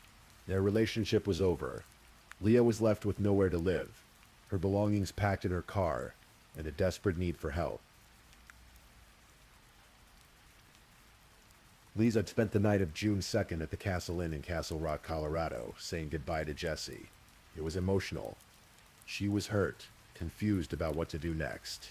The next morning, June 3rd, they checked out. Jesse headed east, Leah headed north, toward the Denver area, searching for a friend who could take her in. She posted on social media, reaching out to old friends, anyone who might have a couch she could crash on for a while. Among those who responded was Christopher Wade, a 23-year-old former classmate from Cotopaxi. Leah didn't know him well, but they'd gone to the same high school. He seemed friendly, helpful. He told her she could come stay with him in Westminster, a suburb just northwest of Denver, while she figured things out. Weed lived in an apartment complex on Federal Boulevard. That evening, he later told police they went to Boston Market for dinner, then returned to his apartment. According to Weed, Leah received a text message late that night, around 11 p.m., then abruptly left in a white or light-colored truck with someone he didn't know. That was his story. But Leah never made another call. Never sent another text, never posted another selfie. For a young woman who documented everything, the silence was deafening. When Max couldn't reach his sister, he knew immediately something was wrong. They talked every single day. The silence felt like a physical thing, heavy and terrifying. He called and called, the phone ringing into emptiness. He contacted Leah's mother, Renee Jackson, who lived in Rockville. Together, they filed a missing person report on June 5th, 2014. Leah's car was found in the parking lot of Wade's apartment building. Inside, all her belongings from college were gone. It was as if she'd simply vanished. Renee Jackson wasn't the type of mother to sit and wait. She began her own investigation, calling the phone company to get Leah's phone records. When she reviewed them, one number appeared again and again, especially on June 3rd. It was Christopher Wade. She'd never heard that name before, but clearly he'd been in close contact with her daughter. When Renee called Wade, he seemed concerned, eager to help. He explained that he was Leah's accountability partner, someone helping her stay clean from drugs. He repeated his story about Leah leaving after receiving a mysterious phone call. He even joined the search efforts, posting pleas on social media asking people to help find Leah. To everyone watching, he seemed like a caring friend desperate to help. But police were starting to have doubts. They questioned Wade and he gave them permission to search his apartment. Officers noticed something odd. His bed had no sheets on it. When they asked why, Wade said he'd removed them after Renee called him, worried that if police found Leah's DNA there, he might be suspected of something. It was a strange explanation, one that raised more questions than it answered. The search of his apartment revealed hastily cleaned blood spots, and one very prominent stain on his mattress. They found women's underwear that didn't belong to him. On his computer, police discovered something disturbing: violent sexual content, child pornography, more than 20 images. Despite these findings, police didn't have enough evidence to charge him with Leah's disappearance. They could only arrest him for the child pornography. Weed was released, though police kept him under surveillance. Days turned into a week. Leah was still missing, her family was frantic, and Wade was free. Max Porter wasn't content to wait for the justice system. He began asking questions, talking to everyone who'd known Weed in school. What he learned was chilling. Former classmates told him about a journal Weed had kept, one where he'd written detailed fantasies about kidnapping women, holding them as sex slaves, raping and murdering them. People had found Weed strange, unsettling. Even back then, Max knew, deep in his bones, that Weed had killed his sister. He just needed proof. Then he learned something useful. Wade was obsessed with tarot cards. He believed in them completely, consulted them for guidance. Max saw an opportunity. He contacted Wade and suggested they meet at a gazebo in a park near Wade's apartment. He told Wade he wanted to do a tarot card reading together, hoping the cards might reveal something about where Louie was. Wade agreed. What Wade didn't know was that Max would bring friends with him, and that he'd secretly record their entire conversation. On June 12th, about a week after Leah disappeared, they met at the park. Police surveillance teams who had been following Wade watched from a distance. They had no idea what Max was planning. Max pressed the record button on his phone. Then he began asking questions, his voice filled with desperation and pain. "Chris, look at me, right in my eyes. Dude, where is she?" Weed sighed. "I do not know." "You need to tell us right now, dude. I need my sister back, dude. I'm gonna kill myself without my sister." For a while, Wade maintained his innocence. But as the conversation continued, as Max pleaded and the tarot cards were consulted, something shifted. Whether it was guilt, the weight of his secret, or his belief in the mystical power of the cards, Wade began to talk. He told Max a new version of events. According to Wade, when Leah came to his apartment that night, they'd had consensual sex.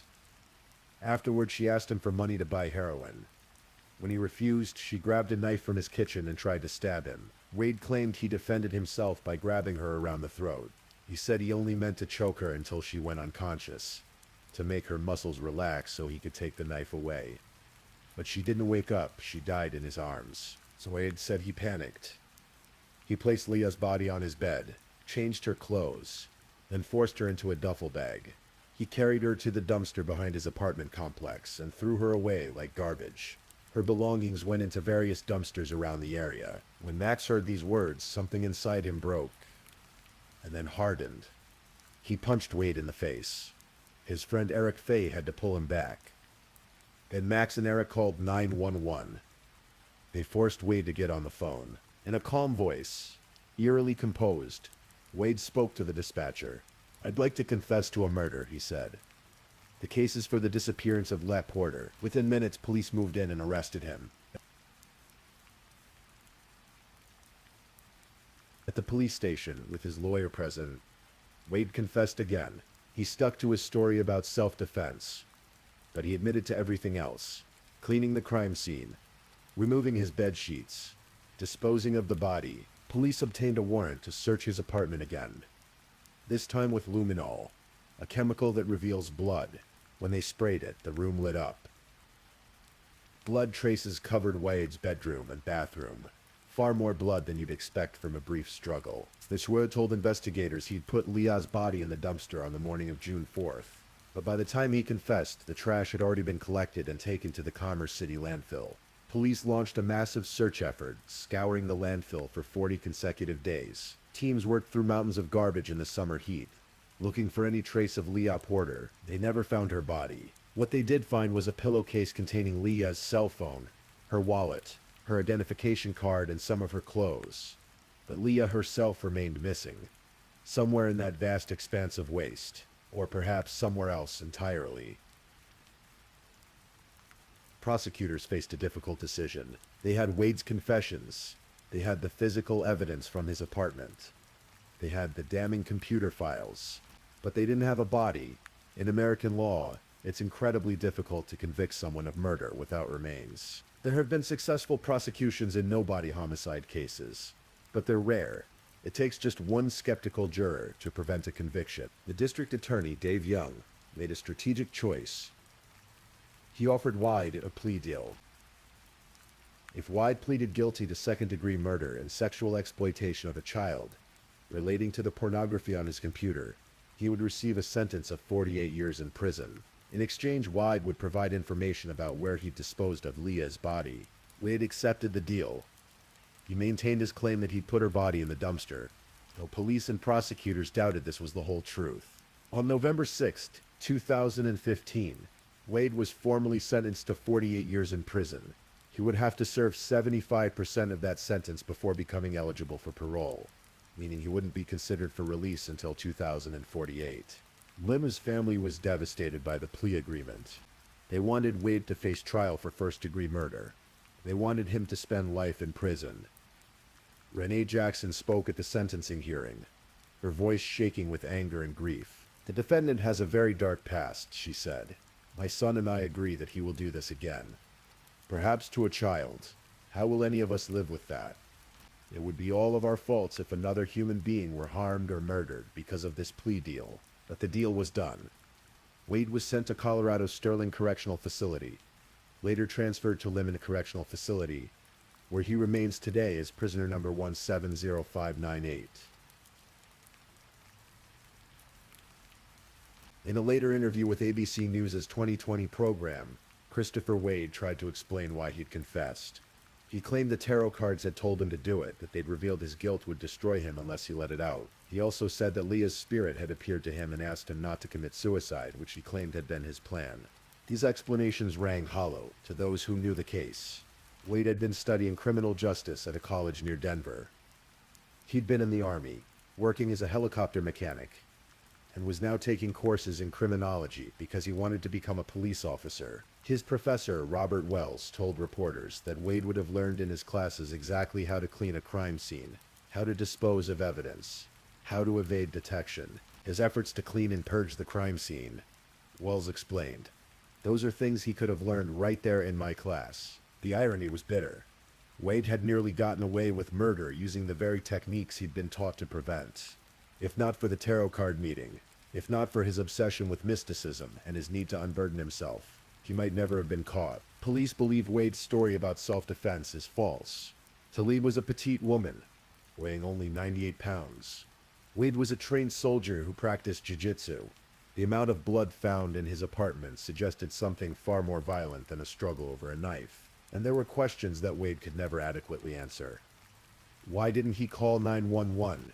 Why didn't he just run away? Why didn't he try to restrain her instead of killing her? The most likely scenario investigators believe is that Wade made sexual advances toward Leah, and when she resisted, he attacked her. The knife story was invented to justify what he'd done. For Renee Jackson, there has been no closure. Her daughter's body is still missing.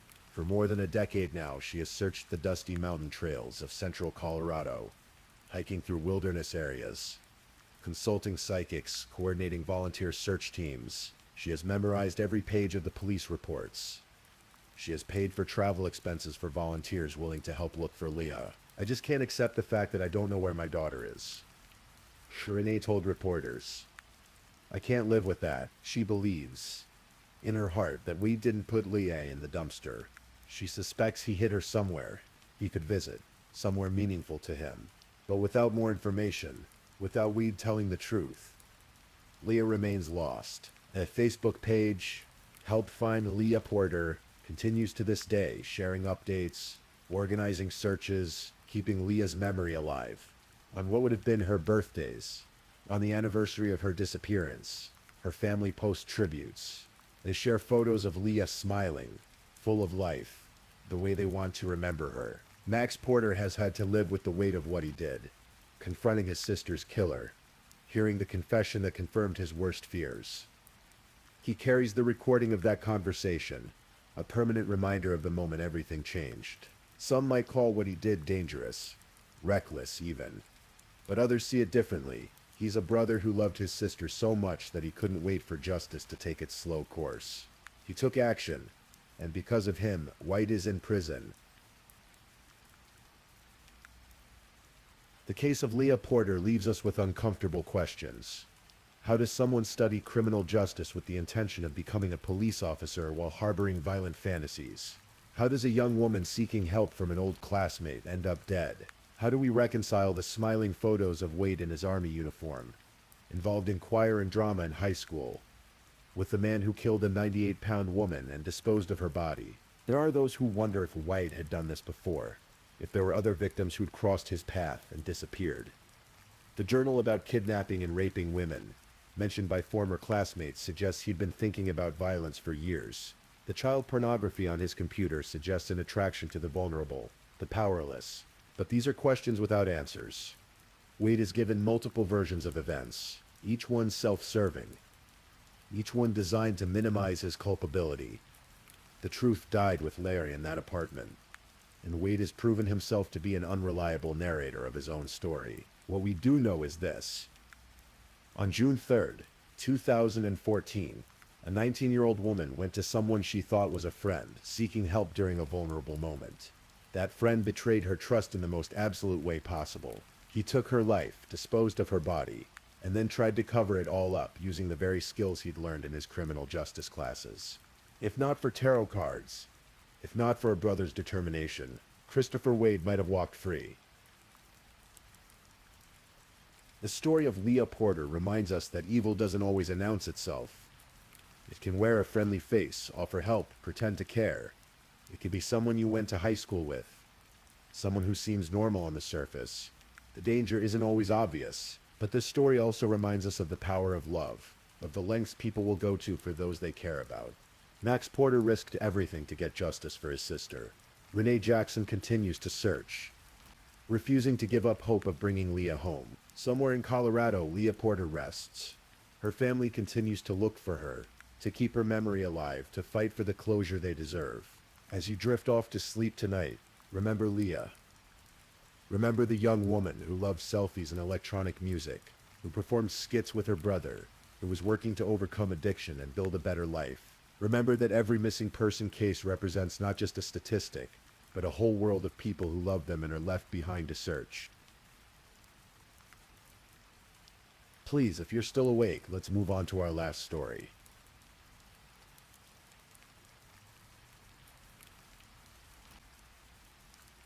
Story 5. Tonight we're going to explore a story that reminds us how darkness can sometimes hide in the most unexpected places. This is the story of Shad Thurian, a young man from Green Bay, Wisconsin, whose life was cut tragically short in February of 2022.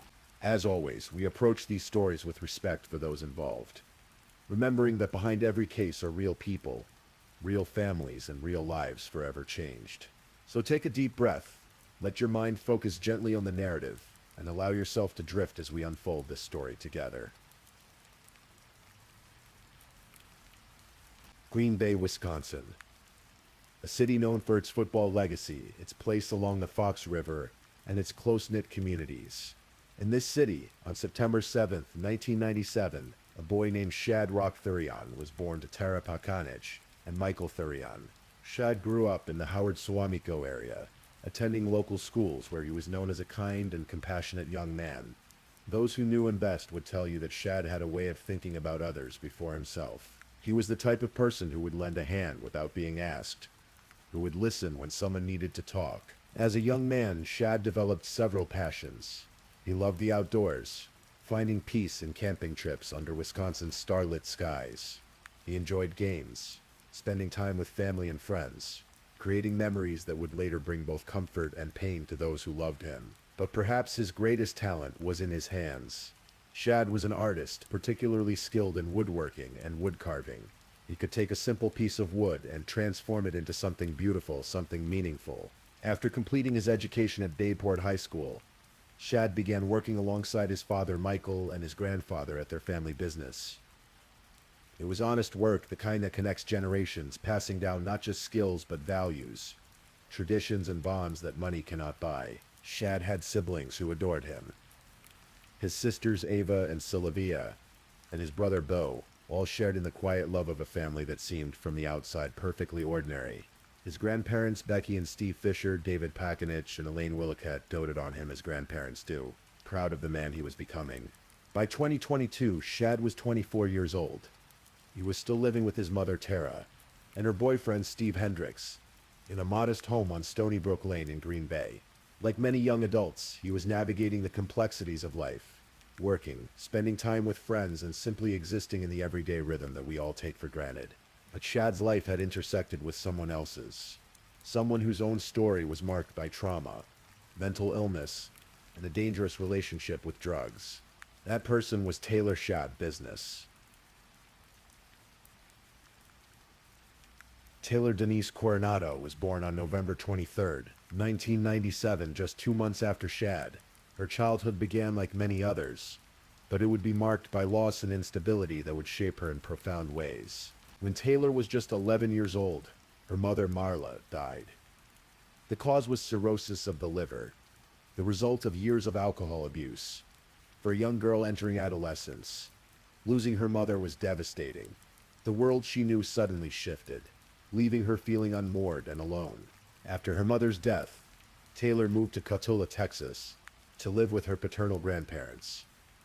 But the stability she needed never quite materialized. Her father, Arturo Coronado, remarried a woman who had 3 children of her own. According to family accounts, the blended family struggled. Taylor felt like she had lost not just her mother, but her father too, as his attention turned to his new family. Taylor and her brother ended up living in a basement, where once she had a comfortable home. Now she found herself pushed to the margins, quite literally underground. The psychological impact of this displacement cannot be overstated. A child who loses a parent and then feels replaced is a child carrying wounds that may never fully heal. By 7th grade, Taylor was already receiving mental health treatment. She struggled with attention and concentration problems, behavioral issues at school. She was prescribed medications for what doctors initially thought might be ADD or ADHD. As time went on, the diagnoses grew more complex. Severe depression, bipolar disorder, post-traumatic stress disorder, borderline personality disorder. She was given mood stabilizers, antidepressants, antipsychotics. At 18, Taylor made the decision to stop taking her medications. This is not uncommon among young adults who feel that the medications numb them or change who they are. But for someone with Taylor's mental health challenges, going unmedicated would prove to be a dangerous choice. Around this time, Taylor also began experimenting with drugs. She started smoking marijuana at 14. Then came harder substances, cocaine, methamphetamine, crack. By the time she was in her 20s, she was using methamphetamine almost daily, a habit that would last for years. In 2018, Taylor changed her last name from Coronado to Shad Business, after marrying a man named Warren Chabot. The couple had a son together, born in 2021. But Warren himself was no stranger to trouble. By the time of the events we're discussing, he was incarcerated in federal prison on unrelated charges. Their son was being raised by his paternal grandparents in Texas. Taylor's adult life was punctuated by brushes with the law. She had charges for battery, disorderly conduct, resisting arrest, bail jumping, and theft on her record. In January of 2022, just weeks before Shad's murder, she was convicted and sentenced to 3 months for fleeing, eluding, and obstructing police. She had even removed a GPS tracker from her ankle at some point. In April and May of 2021, Taylor had been hospitalized following a suicide attempt. It was during this hospitalization that doctors formally diagnosed her with PTSD and bipolar disorder, adding to her already extensive list of mental health conditions. But perhaps most troublingly, Taylor had developed what some might call an obsession with Jeffrey Dahmer, the notorious Milwaukee serial killer, who had murdered 17 young men and boys between 1978 and 1991. In the weeks leading up to Shad's death, Taylor would make numerous internet searches about Dahmer. She searched for phrases like Jeffrey Dahmer walking into court all sexy, and Jeffrey Dahmer's butt. She would later tell a forensic psychologist that she had a thing with Jeffrey Dahmer a year ago, despite the fact that Dahmer had been murdered by a fellow inmate in 1994. Years before Taylor was even born. This was the woman whose path crossed with Shad Thurian's, 2 young people born the same year, growing up in the same general area, but walking very different roads. And in February of 2022, those roads would converge in the most horrific way imaginable. The evening of February 21st, 2022, began like many others for Shad. Around 9:30 p.m., Taylor Shad Business arrived at his mother's house to pick him up. Shad's mother, Tara, and her boyfriend, Steve, were preparing to leave for the evening. Before they left, Tara heard Taylor's voice in the home. It was an ordinary moment, the kind that would later haunt her with its normalcy. Taylor, Shad, and a mutual friend drove to an apartment on Eastman Avenue in Green Bay. There, the 3 of them smoked cannabis together. But after the friend left, Taylor and Shad's evening took a darker turn. According to Taylor's later confession, they both smoked methamphetamine. They also injected themselves with trazodone, an antidepressant that when misused can have sedative and dissociative effects. With chemicals coursing through their systems, Taylor and Shad made the decision to return to Tara's house on Stony Brook Lane. Tara and Steve were gone, The house was empty, quiet, waiting. Shad and Taylor made their way down to the basement. This was a space Shad knew well. His territory, his sanctuary. They began engaging in sexual activity. According to Taylor's account, they had engaged in erotic asphyxiation before. On this particular night, they used metal chains as part of their sexual encounter. But something went wrong. Or perhaps, more accurately, something went terribly right in Taylor's disturbed mind. As Taylor strangled Shad with the chain, he began coughing up blood. In that moment, any reasonable person would have stopped, horrified by what they were doing. But Taylor didn't stop. She later told investigators that it took approximately 3 to 5 minutes for Shad to die. 3 to 5 minutes of sustained strangulation, even as his body fought desperately for air, even as blood came from his mouth. When investigators later asked her about this, Taylor made a chilling statement. She said she had wanted to see what would happen, and when asked directly if she liked it, she responded quietly, "Yeah, I liked it." What happened next is almost too disturbing to comprehend. After Shad died, Taylor engaged in sexual acts with his corpse. She performed oral sex on him. She used sex toys on his body. This went on for several hours. The basement of Tara's home had become a chamber of horrors, though no one above ground had any idea what was transpiring below. As morning approached on February 22nd, Taylor wasn't finished. She went to the kitchen and found knives. She tried several experimenting until she found that a serrated bread knife worked best for what she intended to do. Taylor positioned Shad's body on the bed. She placed a bucket and a storage tote beneath him to catch the blood, and then methodically she began to decapitate him. She cut off his head and let the blood drain into the containers below. When the bucket and tote were full of blood, she carried them to the basement shower and poured the blood down the drain. But Taylor wasn't finished dismembering Shad's body. She continued cutting. She removed his organs. She separated his limbs. She placed pieces of him into plastic bags, into the storage tote, into cardboard boxes. His genitals went into the bucket with his head. She worked for hours, carving apart the young man who had trusted her, who had welcomed her into his mother's home. Taylor later told police that she had intended to take all of Shad's remains with her. She loaded some of the body parts into her Gold Town and Country minivan, but at some point she said she got paranoid and lazy. She thought it was the dope making her paranoid, so she left some of the body parts behind in the basement. She put a towel over the bucket containing Shad's head and genitals and left it at the bottom of the basement stairs. In the early morning hours of February 23rd, Taylor left the house on Stony Brook Lane. The door slammed shut behind her, loud enough to wake Tara, who was back home and asleep upstairs. Tara Pekanich woke to the sound of the door slamming. It was sometime between 2:30 and 3 in the morning. She heard a vehicle driving away, the minivan that had been parked outside. Tara got out of bed and noticed that a light was still on in the basement. She called out for Shad, but received no response. Thinking perhaps he had left with Taylor, as he had done before, Tara began to walk down the basement stairs. She looked around the familiar space, expecting to see it empty, but then her eyes fell on something that didn't belong there. At the bottom of the stairs sat a 5-gallon bucket. A towel had been placed over the top of it. Tara approached the bucket. She lifted the towel. Inside was her son's severed head. The scream that followed brought Steve running. At 3:25 a.m., Steve made the call to 911. His voice on the recording is tight with panic and disbelief. "She found the severed head of her son in the basement," he told the dispatcher. "There's something in the goddamn bucket." Green Bay police officers were dispatched immediately to 829 Stony Brook Lane. When Officer Alex Wanish arrived and descended into the basement, he found a scene that would haunt even the most experienced investigators. Shad's head was in the bucket, just as Tara had described. But it wasn't just the head. Also in the bucket were his genitals, body fluids, and 2 knives. The tools Taylor had used to dismember him. As officers searched the rest of the basement, they found more. Body parts had been placed in plastic bags, scattered around the space. Organs were in cardboard boxes.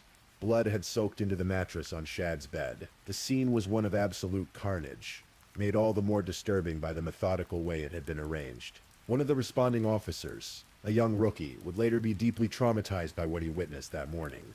Even veteran detectives, men and women who had seen decades of crime scenes, would describe this as one of the worst they had ever encountered.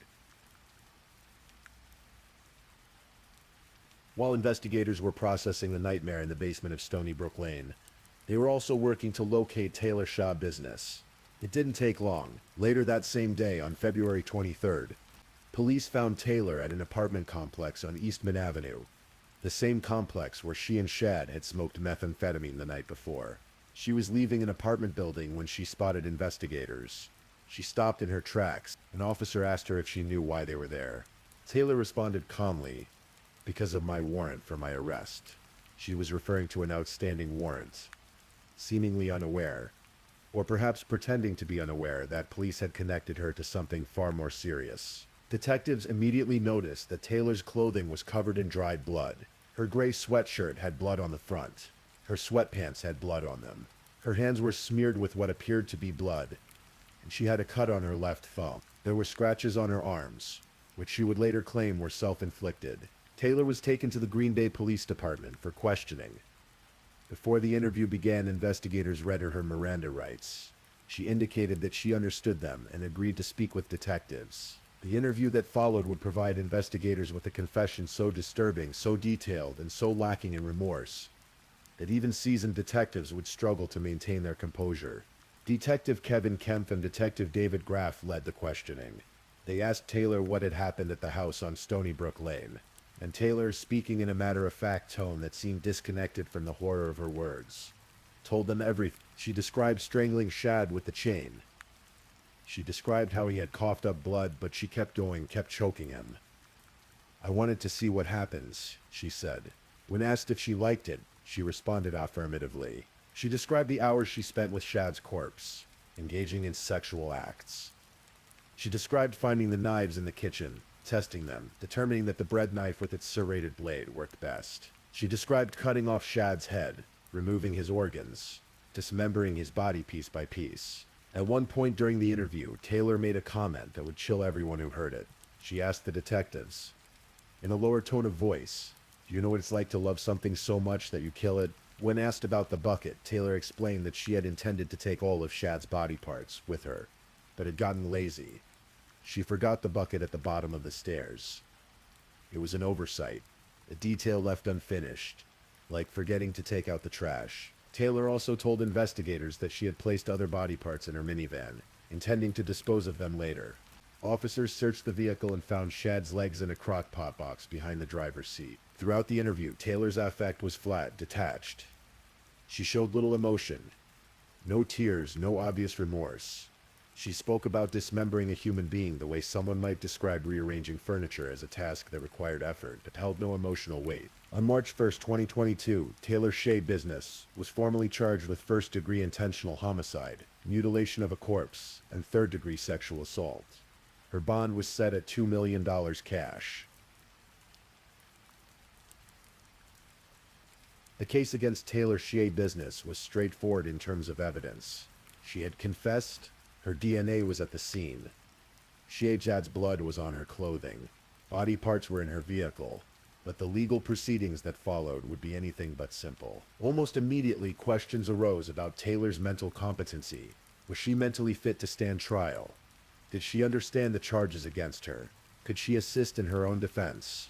In April of 2022, a court-ordered psychological evaluation was conducted.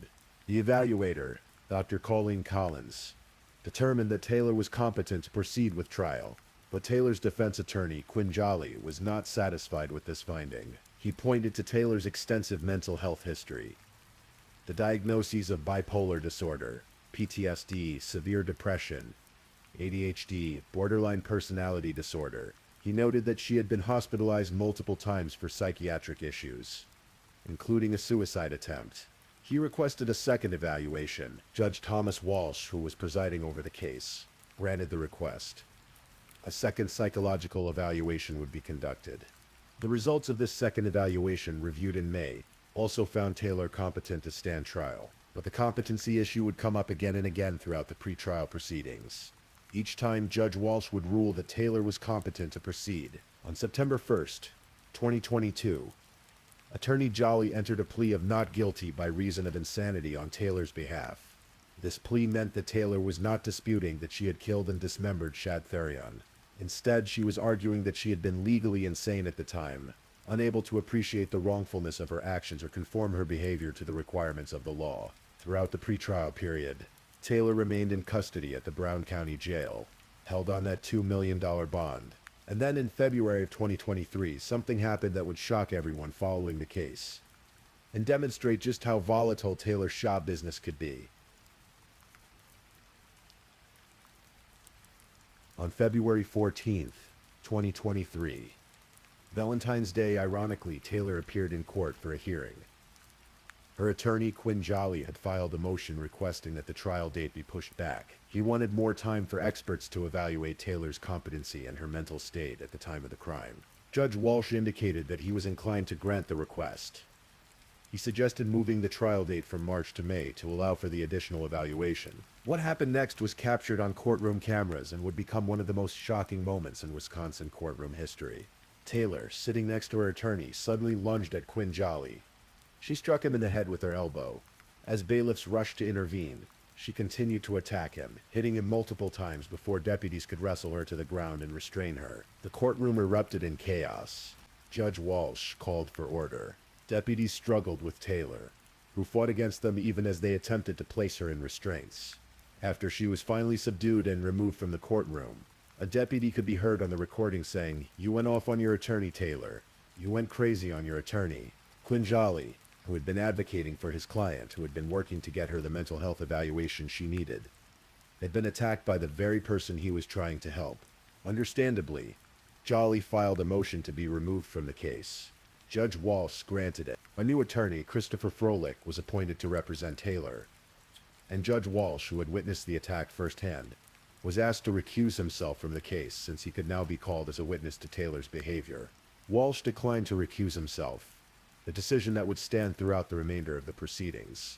The incident raised even more questions about Taylor's mental state, but it also demonstrated something else, that she was capable of purposeful, directed violence, that she could identify a target and attack, that there was, beneath whatever mental illness she suffered from, an element of control and choice. The trial was rescheduled, and as the months passed, the small city of Green Bay waited to see what would happen when the case finally went before a jury. On July 24th, 2023, nearly 17 months after Shad Therion's murder, jury selection began for the trial of Taylor Shad Business. 16 jurors were selected, 12 to deliberate and 4 alternates. The jury consisted of 9 women and 7 men. The trial would be conducted in 2 phases. First, the jury would determine whether Taylor had committed the crime she was charged with. First-degree intentional homicide, mutilation of a corpse, and third-degree sexual assault. Then, if she was found guilty, a second phase would determine whether Taylor had been legally insane at the time of the crimes, whether she had suffered from a mental disease or defect that prevented her from appreciating the wrongfulness of her actions. Assistant District Attorney Caleb Saunders delivered the opening statement for the prosecution. His message was clear and direct. The state would prove that Taylor Shad Business had intentionally killed Shad Therion. This was not an accident. This was not a momentary lapse. It's not one pull of a gun trigger, Saunders told the jury. It's an intense act. Defense attorney Christopher Froelich, in his opening statement, reminded the jury that there are 2 sides to every story. He asked them to keep an open mind, to pay attention to all of the evidence before reaching a decision. Over the next 3 days, the jury would hear testimony that was, at times, almost unbearable to listen to. Tara Pakanich, Shad's mother, took the stand. In a voice barely above a whisper, she described the morning of February 23rd. She described hearing the door slam, going downstairs, seeing the bucket, lifting the towel. She described the moment her world shattered. The moment she looked into that bucket and saw her son's severed head staring back at her. There was not a dry eye in the courtroom as Tara testified. Even the judge had to pause and collect himself. This was not just evidence. This was a mother's nightmare made real. Steve Hendricks, Tara's boyfriend, testified about making the 911 call. He described the shock, the disbelief, the terrible understanding that something unspeakable had happened in their home. Officer Alex Wanish described arriving at the scene, descending into the basement, and discovering the horror that awaited him there. His testimony was clinical, factual. but the strain in his voice betrayed the emotional toll the scene had taken on him. The jury was shown body camera footage from the responding officers. They saw the bucket. They saw the blood-soaked mattress. They saw the plastic bags containing body parts. Some jurors looked away. Others stared, faces pale, trying to comprehend the enormity of what had been done to Shad Thurian. Dr. Vincent Trenchita, a deputy medical examiner from Dane County, provided expert testimony about Shad's autopsy. His words were measured, scientific, but the picture they painted was horrifying. This body was essentially bloodless. Dr. Trenchita explained. The killer had systematically drained Shad's blood, first by decapitating him over the bucket and tote, then by pouring the collected blood down the drain.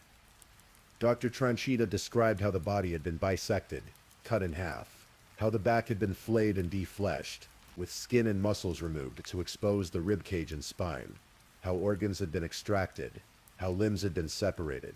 The process of doing this, Dr. Trenchita testified, would have taken hours. It was not quick. It was not easy.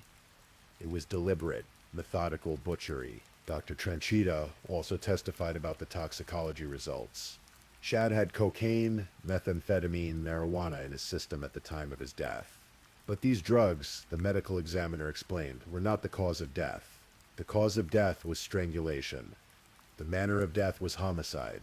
Then came perhaps the most damning evidence of all, Taylor's own words. Detectives Kevin Kemp and David Graff testified about their interview with Taylor after her arrest. The jury was shown more than an hour of video from that interview. It watched as Taylor, sitting calmly across from investigators, described in detail what she had done to Shad. They heard her describe strangling him, watching him cough up blood, continuing anyway because she wanted to see what happens. They heard her admit that she liked it. They heard her describe performing sexual acts on Shad's corpse. They heard her describe the dismemberment, the way the bread knife worked best, the careful process of draining his blood. At one point in the video, Taylor said something that would echo in the minds of everyone who heard it. Speaking about the act of strangling Shad, she said, "I was riding him like a donkey, okay, I think so. And I think that's what was happening, and I started pulling, and I don't know. And then I just didn't stop. I don't know why I just didn't stop. I didn't stop." The jury also heard that Taylor had told investigators she initially intended to take all of Shad's body parts with her, but had gotten lazy. She forgot the bucket, she forgot pieces of him in the basement. This was not remorse speaking. This was annoyance at her own forgetfulness. The prosecution also presented evidence of Taylor's internet search history. In the week before Shad's murder, Taylor had made numerous searches related to Jeffrey Dahmer. She had looked up images of Dahmer in court, searched for information about him, seemed fascinated by the serial killer who had murdered and dismembered 17 young men. Judge Walsh had ruled that these searches could be admitted as evidence, as they demonstrated Taylor's state of mind leading up to the crime. The defense had objected, arguing that the searches were prejudicial, but the objection was overruled. Throughout the trial, Taylor sat at the defense table, sometimes showing emotion, sometimes appearing detached. At times she was seen smirking as gruesome testimony was presented. Observers in the courtroom and those watching via live stream were disturbed by her demeanor. She seemed in many moments not to fully grasp the severity of what she had done, or perhaps she simply didn't care. On July 26, 2023, after 3 days of testimony, the case went to the jury for deliberation on the first phase, guilt or innocence on the charges. The jury deliberated for approximately 30 minutes. 30 minutes. They returned with their verdict, guilty on all counts. First-degree intentional homicide, mutilation of a corpse, third-degree sexual assault. But the trial was not over. Now came the second phase, the part where the jury would determine whether Taylor had been legally insane at the time of the crimes.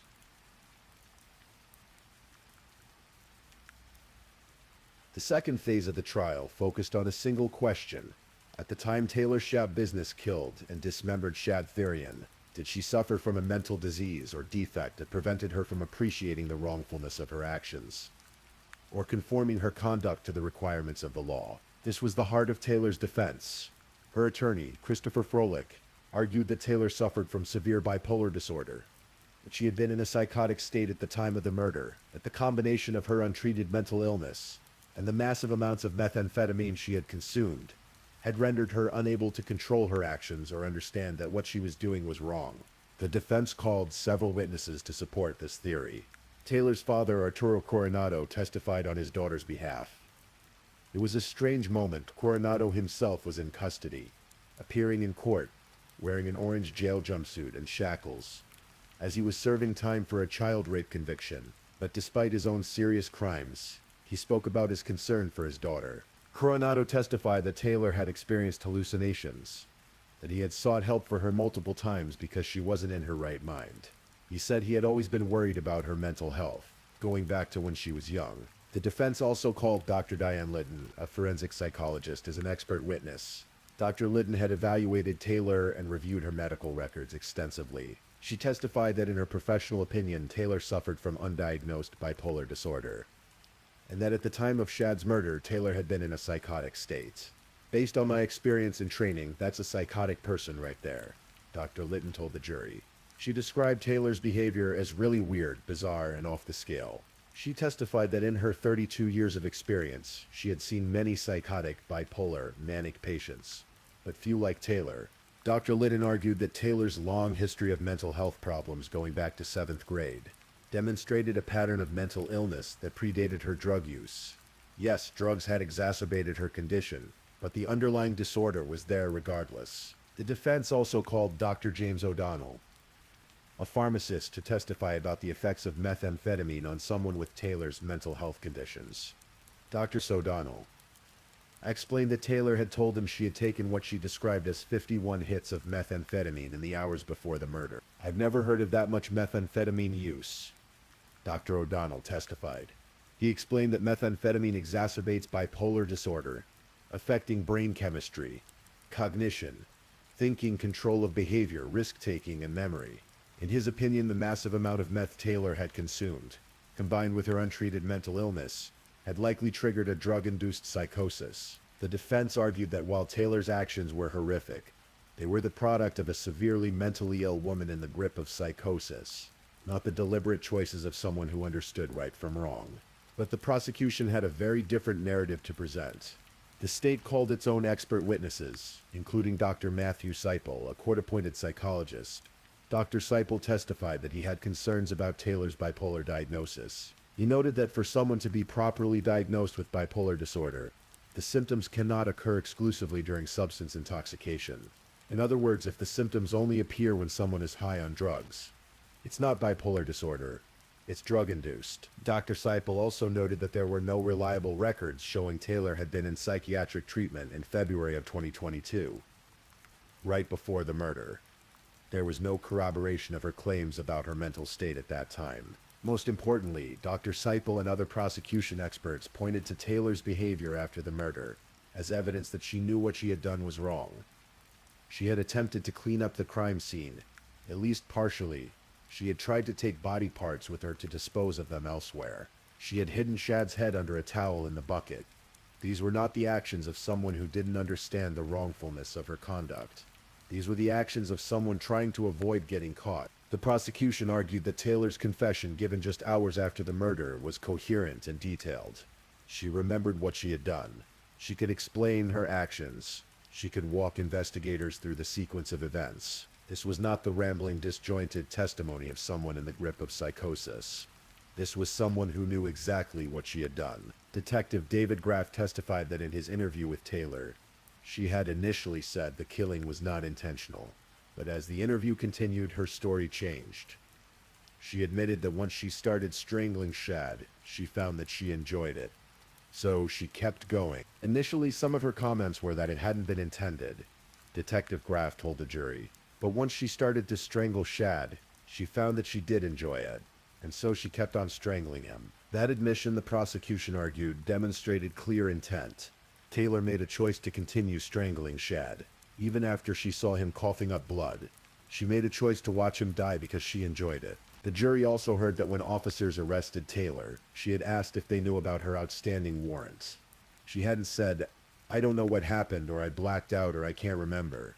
She had asked about a warrant. This suggested she was in touch with reality, that she understood she was in trouble with the law. After a single day of testimony in the sanity phase, the case went back to the jury. Once again, the jury deliberated quickly. They returned with their verdict. Taylor Shade Business did not suffer from a mental disease or defect at the time she killed Shade Thurian. She was criminally responsible for her actions. The verdict meant that Taylor would be sentenced to prison, not to a secure mental health facility. It meant the law viewed her as someone who had made choices, horrific choices, but choices nonetheless.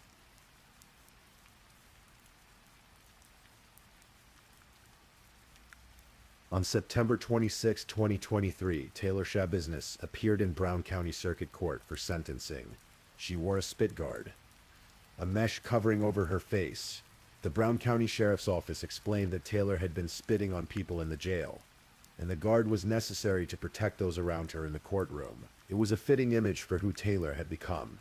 Someone so disconnected from normal human behavior, so willing to assault and degrade others, that even basic courtroom proceedings required special precautions. Before Judge Thomas Walsh pronounced sentence, members of Shad's family were given the opportunity to address the court.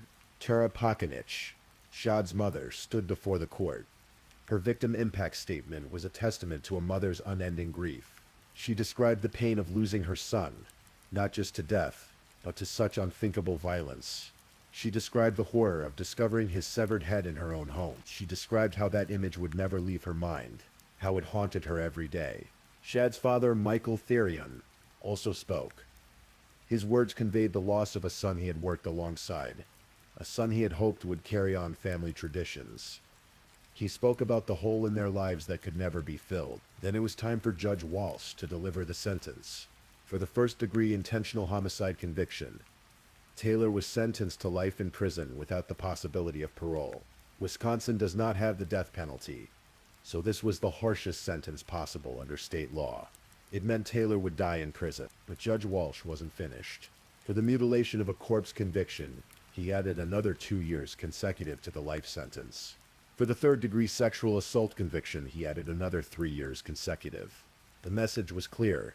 Even though the life sentence meant Taylor would never be released, Judge Walsh wanted there to be consequences for every single crime she had committed against Shad Therion. Taylor's total sentence was life in prison plus 5 years, all without the possibility of parole. As the sentence was read, Taylor showed little reaction. The woman who had strangled a young man, who had spent hours dismembering his body, who had spoken about loving something so much you kill it, stood emotionless before the court. She was remanded to the custody of the Wisconsin Department of Corrections. She would be transferred to Taycheedah Correctional Institution, a maximum security women's prison in Fond du Lac, Wisconsin. There, she would spend the rest of her natural life. The murder of Shad Therion sent shockwaves through the Green Bay community. This was not a random act of violence between strangers. This was something that happened in someone's home, in a basement where a young man should have been safe. The case raised uncomfortable questions about drug use, mental health, and how someone can slip through the cracks of the system so completely that they end up committing unthinkable acts. Taylor Schabusiness had been diagnosed with multiple mental health conditions going back to her early teens. She had been hospitalized for a suicide attempt. She had a history of criminal behavior. She had stopped taking her medications years before the murder, and yet there had been no intervention significant enough to change the trajectory of her life. Similarly, Shad Therion had been using drugs the night of his death. Methamphetamine is a poison that destroys lives, families, and communities. While Taylor alone was responsible for her actions, the drugs both she and Shad had consumed that night created a dangerous situation that might otherwise never have occurred. The case also highlighted the dangers of erotic asphyxiation, a sexual practice that involves restricting oxygen to the brain. According to the FBI, between 250 and 1,000 deaths occur each year in the United States due to autoerotic asphyxiation. When practiced with a partner, the risks multiply. What starts as consensual can turn deadly in seconds, and the line between accident and intentional killing can be difficult to determine. For Shad's family, the pain will never end. Tara Pekanix lost her son in the most traumatic way imaginable. She discovered his remains in her own home. That kind of trauma doesn't heal. It just becomes something you learn to carry. Shad's siblings lost their brother. His father lost his son and co-worker. His grandparents lost a beloved grandson. An entire community lost a young man, who by all accounts was kind, talented, and had his whole life ahead of him. Shad never got to see his 25th birthday. He never got to continue his woodworking and pursue his artistic passions. He never got to build the life he deserved. All of that potential was snuffed out in a basement on a cold February night by someone he thought he could trust. The case against Taylor Shub Business was one of the most disturbing in Wisconsin history. The details of what she did were so horrific that even experienced prosecutors and judges struggled to maintain their composure. The brutality was not impulsive, it was methodical, sustained, and deliberate. And yet Taylor's story is also a cautionary tale about what happens when mental illness goes untreated. When childhood trauma is never processed, when someone loses their way and there's no one to help them find it again. None of this excuses what Taylor did. She made choices. She murdered an innocent man. She mutilated his body. She showed no genuine remorse. But understanding the factors that led to such evil can perhaps help prevent future tragedies.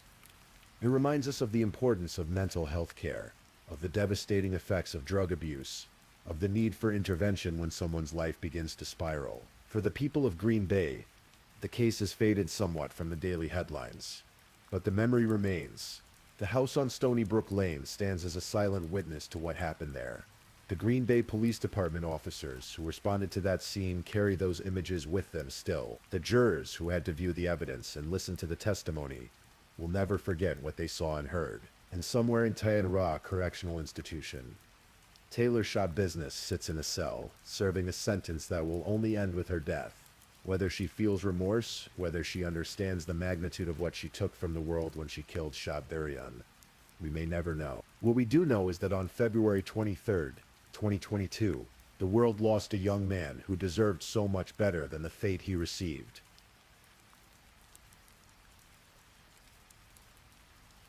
In the aftermath of the trial, Shad Therian's family worked to ensure that he would be remembered for who he was, not for what was done to him. They shared memories of Shad's kindness, his sense of humor, his talent for woodworking. They talked about his love for camping, for spending time outdoors under the Wisconsin sky. They remembered the way he would help others without being asked, the way he thought of people before himself. An obituary published after his death captured the essence of who Shad had been. It spoke of his compassion, his artistic nature, his love for his family. It mentioned that he was preceded in death by his great-grandparents, and was survived by his parents, his siblings, his grandparents, and countless other family members and friends who loved him. The obituary included a simple but powerful phrase. He enjoyed camping, gaming, and carving. These were the things that had brought Shad joy. These were the things he should have been able to continue doing for decades to come. A visitation was held at Blaney Funeral Home in Green Bay, followed by a funeral service at the First Among Baptist Church. Shad's family and friends gathered to mourn, to support one another, and to say goodbye to a young man taken far too soon. At the service, people shared stories. They talked about the Shad they knew, the real person behind the headlines, behind the crime scene photos, behind the nightmare that his final hours had become. They celebrated his life, even as they grieved his death. Shad was laid to rest at Nicolay Memorial Gardens in Green Bay. His grave is marked with a headstone that bears his name. His dates September 7th, 1997 to February 23rd, 2022. And one imagines the love of everyone who knew him. For those who loved Shad, the trial provided some measure of justice. Taylor Shub Business would spend the rest of her life in prison. She would never hurt anyone else. But justice, even when served, cannot bring Shad back. It cannot erase what happened. It cannot give his family the life they should have had with him. Still in it. And so they move forward, day by day, carrying their grief and their memories, trying to honor Shad's life by living their own, by loving one another, by holding tight to the people who matter, because that's what Shad would have wanted. He was the kind of person who cared about others, who wanted the people around him to be happy and safe. His legacy is not the violence that ended his life. His legacy is the love he gave while he lived. Thank you for listening to tonight's true crime story. Rest peacefully knowing that another story awaits you next time, ready to accompany you on another journey toward restorative sleep. But if you're still awake, don't forget to like and subscribe so you don't miss our next true crime stories. And until next time, stay safe and take care. Good night.